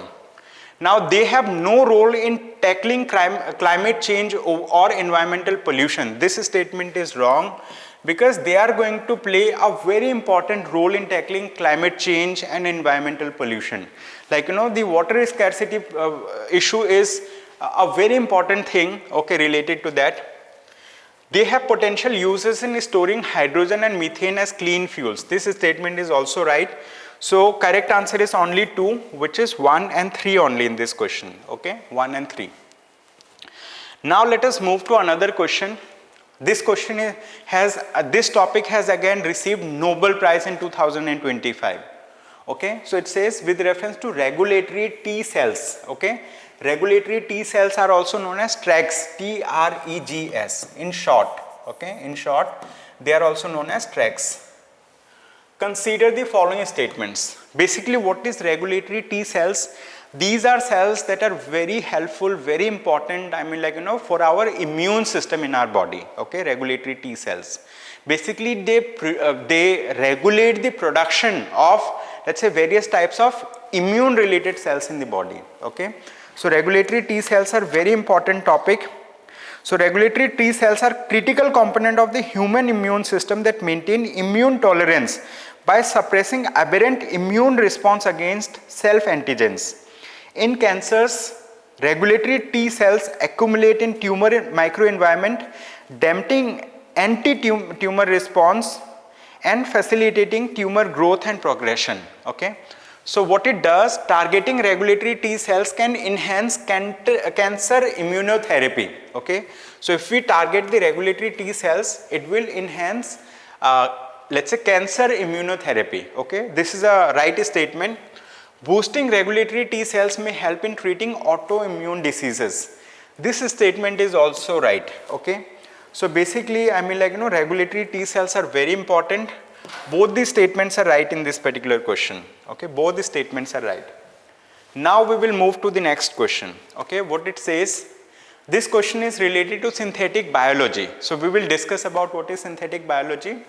Consider the following statements related to synthetic biology. So they have given 3 statements. Biobricks are standardized DNA sequences utilized as modular parts in synthetic biology circuit design. This statement is right. Then, synthetic biology only uses naturally occurring genes without designing any new genetic component. This statement is wrong because what synthetic biology does, using synthetic biology we can design new genes, okay? We can design new genetic components, right? That's the thing. So that's why this statement is wrong. CRISPR-Cas9, CRISPR stands for clustered regularly interspaced short palindromic repeats. So CRISPR-Cas9 is a genome editing tool frequently integrated into synthetic biology workflows, okay? First and third statements are right, which makes only 2, means like B option to be the right answer, okay? So you need to read a bit about synthetic biology, okay? Now, we have another question. This is again from biotechnology. It says with reference to regenerative medicine and stem cell therapy, okay? Consider the following statements. Regenerative medicine and stem cell therapy. 3 statements are given. Number 1, regenerative medicine aims to repair or replace damaged tissues and organs using stem cells and bioengineered materials. This statement is right, okay? Embryonic stem cells are pluripotent and can differentiate into nearly all types of cells in the human body. This statement is also right. I mean, like embryonic stem cells that are derived from embryos, they are pluripotent and they can differentiate, okay? They can mature into any type of cell in the human body. That's the thing. Induced pluripotent stem cells are directly harvested from embryos. This is wrong because they are not directly harvested from embryos. They are basically harvested from adult stem cells, okay? Adult stem cells, that's the thing. So how many of these statements are correct? Only 2, first and second, okay? First and second, these 2 statements are right. So these are all the questions from science and technology field. I hope you might have found the discussion very fruitful and questions are very futuristic oriented related to UPSC. If you have any questions, you can write in the comment section. We would like to answer all those questions if you have. Okay, that's all from my side from the day. Thank you so much everyone for watching this section of the discussion. Hello students, this is Priya and here we are going to discuss history section of AIPMT Test 1. So we will start with the question number 1 because in this paper starts with the history section only. Okay? So we will see this question. This is related to Allahabad Kosam pillar, which is an Asokan minor pillar edict. Okay?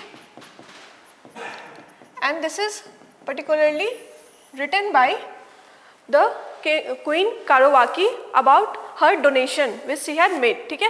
And if you read the statement, King says that this is what Queen wants, and that shows that how he is giving the liberty to the Queen to make the donation in her own name. Okay? So if you know that Allahabad Kosam pillar is related to which king? Okay? Which king? This is Asoka. Okay? So easily you can get the answer, which is answer number C.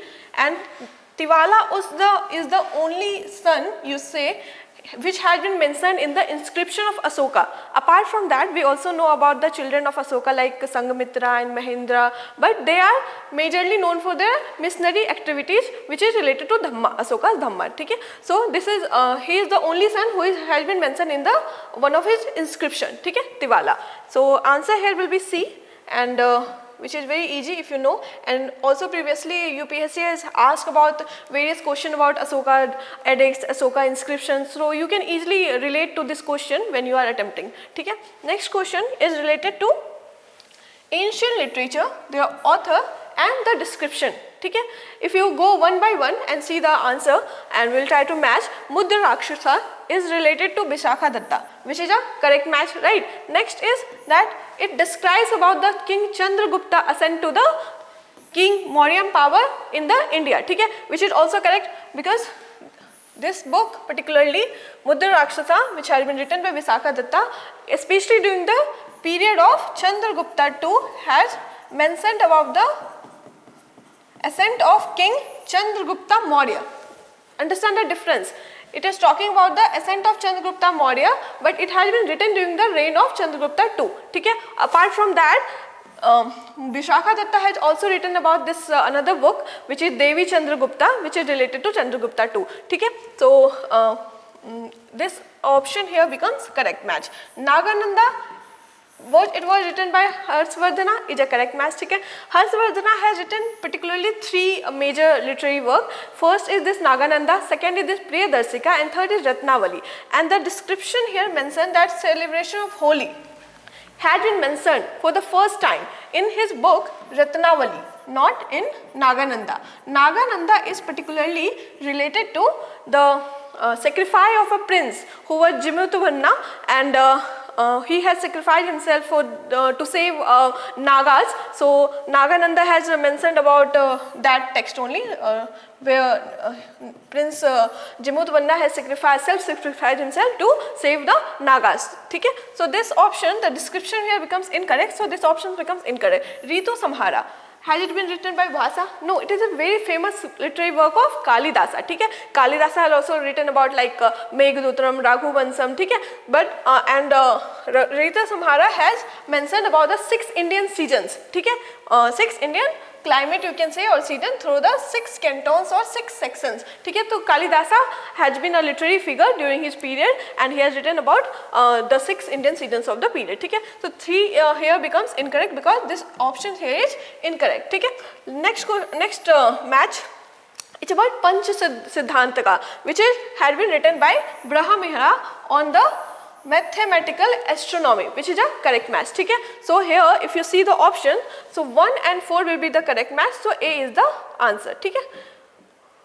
Ancient literature has been one of the favorite topic of UPSC, so you need to have a note of this, especially this famous literature, so that you can easily attempt then if it comes in your examination. ठीक है? Next question is regarding this Veer Shaivism, ठीक है? Which is also referred to as Lingayat.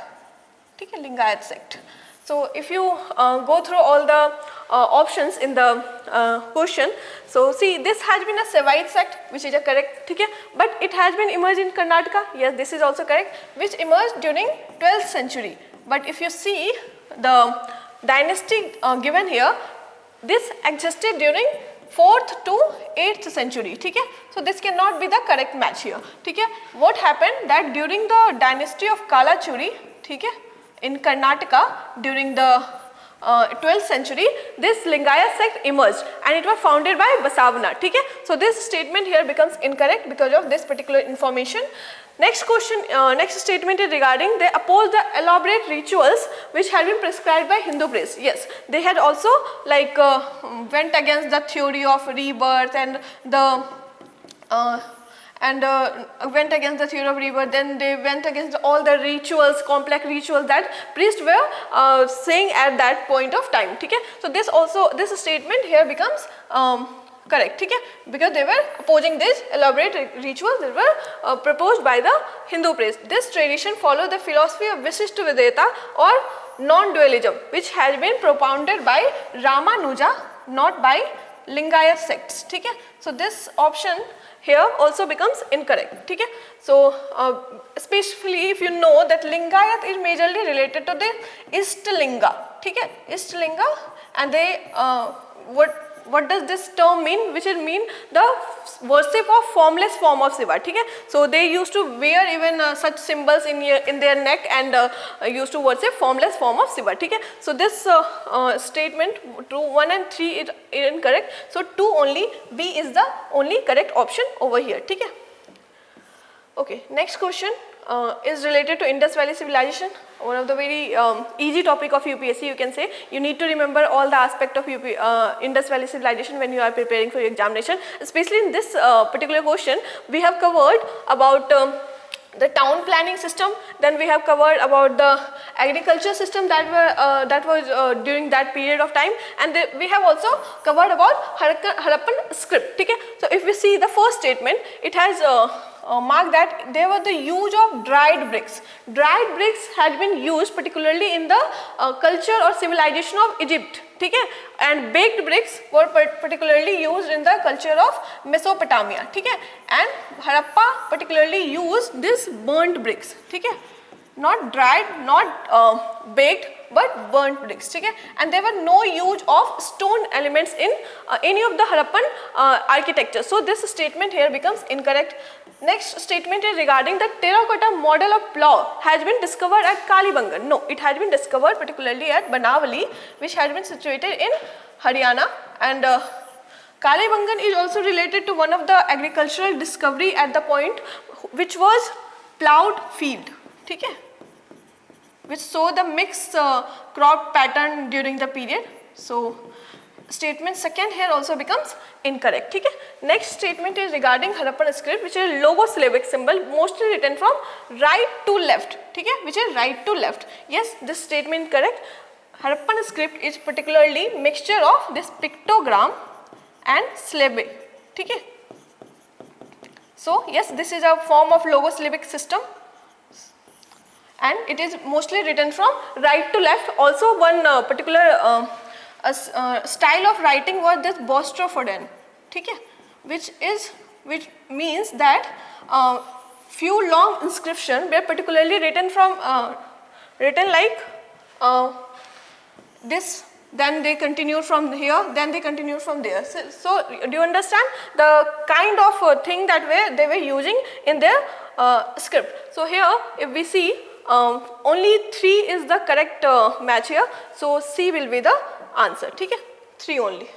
Next question is regarding personality based, ठीक है. If you see Allasani Pedna, Nandi Thimanna and Mayadagali Malanna, ठीक है, all the personalities are known as are very famous Telugu poets, ठीक है, and also they were a part of Ashtadikgaja who were residing in the court of Krishna Deva Rai. So automatically they are known from this Vijayanagar Empire, ठीक है. Allasani Pedna is particularly also known as Andhra Pitama, Andhra Kavi Pitama, and his famous work is Manu Charitam, ठीक है. Next this Nandi Thimanna is particularly known for this Parijata Pahara Namu, ठीक है, and the Mayadagiri Malna is specifically known for this Raja Sekhara Charita, ठीक है. So these are the famous work of this famous personality. You can have a look on this, and B is the correct option here, ठीक है. Next question. 6. This is regarding Shivaji and early Maratha kingdom, the kind of administration, the kind of revenue system that he was following in during the period. So if you see the first statement, it is regarding that Shivaji had borrowed all his administrative practices from, most of his administrative practices from Deccani state, which is a correct thing, because both administration and land revenue system of Maratha kingdom has been borrowed from the Deccani state. Revenue system means the land measurement system which has been borrowed from, especially from the Kathi system of Malik Ambar, ठीक है. So here first statement here becomes correct, and administration particularly means dividing his kingdom into tarafs, ठीक है. So one particular province was divided into many tarafs. So this is also borrowed from the Deccani state only, and particularly from the state of Malik Ambar, ठीक है. So first statement here becomes correct. Shivaji preferred to give sergeants or revenue grant to regular soldiers. Even if you see this question and apply your common sense, you will able to understand that this is a little vague type of statement, ठीक है, because revenue grant and such big sergeants cannot be given to regular soldiers. Even this sergeants or revenue grants were granted to the chiefs of the period who were serving Maratha state during the period, and the regular soldiers particularly were granted this cash salaries that Maratha state was collecting through various means of revenue like chorts or desmukhi, right? So cash salaries were given to the regular soldiers, and sergeants or land revenue grants were majorly given to the chiefs of the Maratha state. So second statement here becomes incorrect, ठीक है. Next statement is regarding Hujur Daftar, ठीक है, which is a Council of 8 Minister. If you know this Council of 8 Minister, it was during the period of Maratha state, which was known as Ashtapradhan. Okay? Ashtapradhan was the Council of 8 Minister, and it was particularly headed by Peshwa, who had eventually established his office in Pune, which was known as Huzur Daftar. Okay? So Huzur Daftar is related to Peshwa, not with the Maratha. Okay? And especially it was not a Council of 8 Ministers. So statement here becomes incorrect itself. So if you see, first statement only is the correct option here. So A will be the answer. Okay? Next question. 7, musical instrument, which is rubab. Okay, this is a little unconventional question in nature. Maybe you won't be able to find this in your regular textbook. This is from a current based affair. So if you see, this question is asking which of the following statement is incorrect regarding rubab. If you see the first statement only, okay, Amir Khusro, is he credited with the invention of rubab? He is credited with the invention of sitar and tabla, not with the rubab. Okay? Rubab was an ancient Persian instrument, okay? And Amir Khusro is not related to this particular instrument. So statement here only becomes incorrect, and hence the answer will be option A only. But if you go through other options of this particular question, then see, it was the first instrument used in Sikhism, is a correct thing. Bhai Mardana is particularly related to this particular musical instrument, and whenever like Guru Gobind Singh used to say a sabad, he used to play this instrument in his reply. Okay? So for B is here like a correct statement given. UNESCO has recognized this art of creating rubab as an intangible cultural heritage, or also a correct statement. It has not been recognized in India, but it has been recognized in the country of Afghanistan, then Iran and Tajikistan and Kyrgyzstan. Okay? So there are 4 countries who has recognized this rubab as an intangible cultural heritage, and especially in the previous year only, it is in 2024 only. Okay? So this statement also becomes correct in that sense. Okay? It is one of the instruments used in the classical Hindustani music, especially in the form of devotional thing. So this statement also becomes correct. So option here A will be the correct option here, because this is the only incorrect option given in this question. Okay? Next question. Question number 8. Okay, this is regarding traditional theatre, one art and culture question regarding your examination. Okay? If you see this theatre, Mudiyettu, which is a theatre form of Kerala, okay? It has been performed in Bhagavati Kabuj, which is a type of temple theatre, okay? And especially goddess Kali and a demon is being shown as fighting in this particular you say traditional theatre. So this statement, this option here becomes correct. Next option is regarding Yakshagana, okay, which had been celebrated is in coastal Karnataka. And if you see, this Bhumiyal Devta is a deity of Uttarakhand region, okay? And especially this particular festival in which Bhumiyal Devta is being worshipped is known as Raman, not Yakshagana. Okay? So this option here also becomes incorrect. Okay? Raman is known for this celebration of Bhumiyal Devta, which is practiced in the region of Uttarakhand, not in the Yakshagana is particularly related to this coastal Karnataka. Okay? So this option here becomes incorrect. Kudiyattam is another traditional theatre which is related to Kerala, okay? And it has symbolic presence on the lamp on stage, which means that there is divine presence whenever this theatre is being played. Okay? Whenever this play is being played, then a lamp is put on the stage, which means there is divine presence on the stage. Okay? So here 3 is correct, 1 is correct, so only 2 will be the correct option. So B is the answer here. Okay? Next question. Okay, this is regarding modern history. So first question from modern history we are dealing with. So this question is regarding Indian National Congress has rejected the August offer, which is a correct statement. Even Muslim League has rejected the August offer. So first statement here becomes correct. But if you see the second statement, August offer guarantees the partition of India. if it had guaranteed the partition of India, Muslim League had not rejected this thing. Okay? So this statement here becomes incorrect in itself. So no question of counter check with the first statement. So option given here is like statement 1 is correct and 2 is incorrect. C will be the correct option here. What happened that during 1940, Lord Linlithgow has proposed this August offer to seek the support of Indians in the World War, and they have proposed that they will give some vague constitutional reform after the war, but because Indian National Congress were demanding the complete independence, so they rejected this offer completely, and because Muslim League was particularly demanding this partition of India, so this offer had not given this particular validity,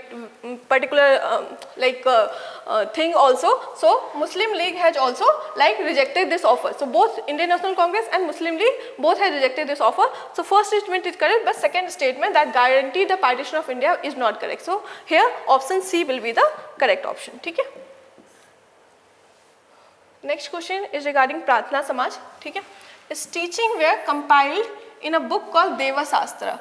Deva Sastra is particularly related to this Deva Samaj, not Pratna Samaj, and Pratna Samaj has one particular book which is known as Subodh Patrika, okay, which has been written in Marathi and English as well, and it has teachings of all the compilation of Pratna Samaj teachings in that particular book. Okay. So this statement here becomes incorrect, and it has been established in the year 1867 by Atmaram Padurang. Okay. So statement 1 here becomes incorrect. Next statement is that Brahmans Sabha was a precursor to Pratna Sabha, which is a correct thing. It was kind of a secret society, okay, which used to disseminate the liberal ideas of the Pratna Samaj. Okay, so first statement here becomes incorrect, but second is correct. It aims to spread the universal message of Vedanta. Vedanta is the message of Vedanta is particularly related to this particular movement, Ram Krishna movement. Okay, and Vedanta is one of the things that this movement has particularly preached, but Pratna Samaj is majorly related to the reform of Hinduism, okay? And it has particularly focused on the monotheistic approach of Hinduism, okay? And social reforms during the period, but it is not related to the teachings of Vedanta. So third statement here also becomes incorrect, so 2 only will be the only correct option, so B is the answer here, okay? Next question, it is regarding the various treaties which is related to the colonial powers. You just have to match this.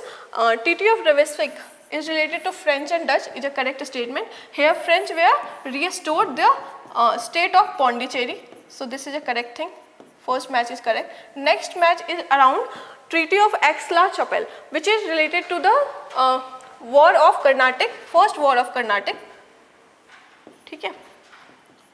And in this particular Carnatic war, French were given the Northern America territory, and English were given this state of Madras in return. Okay? So here second option also becomes correct, and if you see the last statement, last match, Tordesillas, which is related to French and Portugal, is not correct because it was related to Portugal and Spain. Okay, what happened? This is not related to Indian context majorly if you see, but it is in a standard textbook, so you can easily attempt this question. And what happened that Portugal and Spain had divided all the non-Christian land into 2 parts. In world, they divided world into 2 parts, and they divided all their territories between themselves, and this treaty was signed between Portugal and Spain, and they have they made this Atlantic Ocean as the dividing line. So this is a interesting information, but not much related to the Indian context. Okay, first 2 are correct, third is not correct, so 1 and 2 will be the correct option here. A is the answer. Okay, next question. Mahalwari revenue settlement के around है. The Lambardar was appointed for overseeing revenue affairs within the village, which is a correct statement because Lambardar were village headmen, ठीक है, who were appointed as revenue officer, and this particular Mahalwari system was not a like permanent settlement that it has fixed a revenue and it won't change. It was revised periodically after 20 to 30 years every. Okay? So first statement here becomes correct. The reyes of Deccan region of Western India suffered happy taxation under Mahalwari settlement. This particular Deccan rights is related to Rayyatwari, not Mahalwari. Okay? Where they have went against this money lenders. Okay? And it happened around 1875. Okay? So Deccan rights is majorly related to Rayyatwari, not Mahalwari. So here second statement becomes incorrect. It was implemented in the Madras and Bombay presidency and extended to the part of Assam and Kurg. This particular region is related to particularly to Rayyatwari only. Okay? So both these statements are related to Rayyatwari settlement, not Mahalwari. Especially Mahalwari settlement is related to the northwest provinces, then Punjab, then Gangetic Valley, then central India wala part. Okay? So this part is majorly related to this you say Mahalwari settlement. So this statement also becomes incorrect. So only one will be the correct option here. So A is the answer. Okay? Next question, Indian National Army. Okay, this question is regarding, okay, so this question is, this statement is referring that Indian National Army was formed with the prisoners of war of Germany and Italy.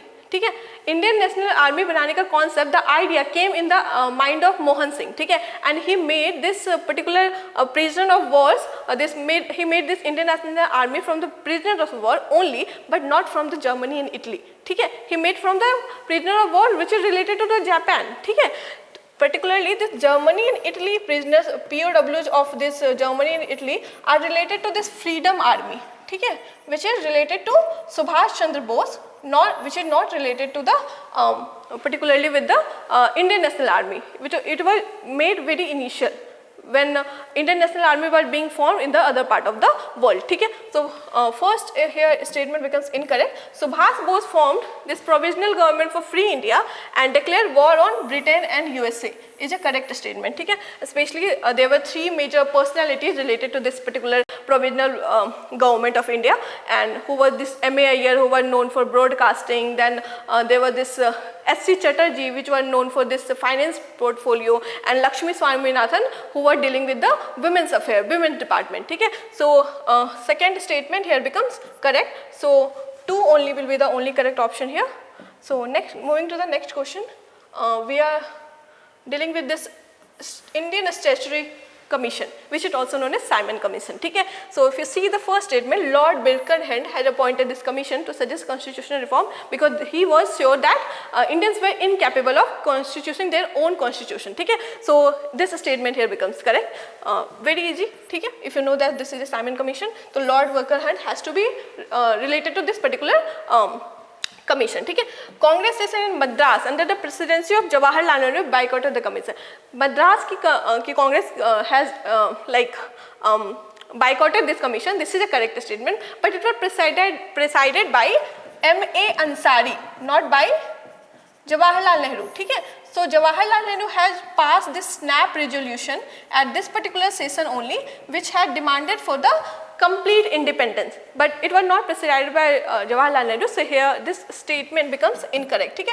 Ambedkar was appointed by Bombay Legislative Council to work with the commission is a correct statement. He had particularly demanded for the universal adult franchisee, then he has demanded about the provincial autonomy, then diarchy at the center. These are the things that he has demanded for to include in the constitution. So yes, the Ambedkar was appointed. So 3 is correct, 1 and 3 is correct. So A will be the correct option here. Okay? Last question, which is related to this history section, is Gandhi's action in South Africa. One question on Gandhi also. So we will see 2 statements are given here that Gandhi has set up this Phoenix farm inspired by this Leo Tolstoy of God is within you. Okay? Which is not correct. This Phoenix farm was inspired by John Ruskin, okay? Which was his book Unto His Last, okay? Which was a critique of capitalism. Leo Tolstoy का book is related to this concept of non-violence, ठीक है, which has also inspired Gandhi ji, but this particular phoenix farm has been inspired by John Ruskin, not Leo Tolstoy. So first statement here becomes incorrect. To unite different sections of India, he set up Natal Indian Congress and started the paper Indian Opinion is a correct thing, ठीक है. He has united all the section of Indians that were residing in the South Africa at that time to go against the racial discrimination that they were facing at the period, ठीक है. So first statement is incorrect, second is correct. So B only is the only correct option. So we are ending this session of history from here, and for any doubt you can reach to the institute and ask. Okay, thank you so much.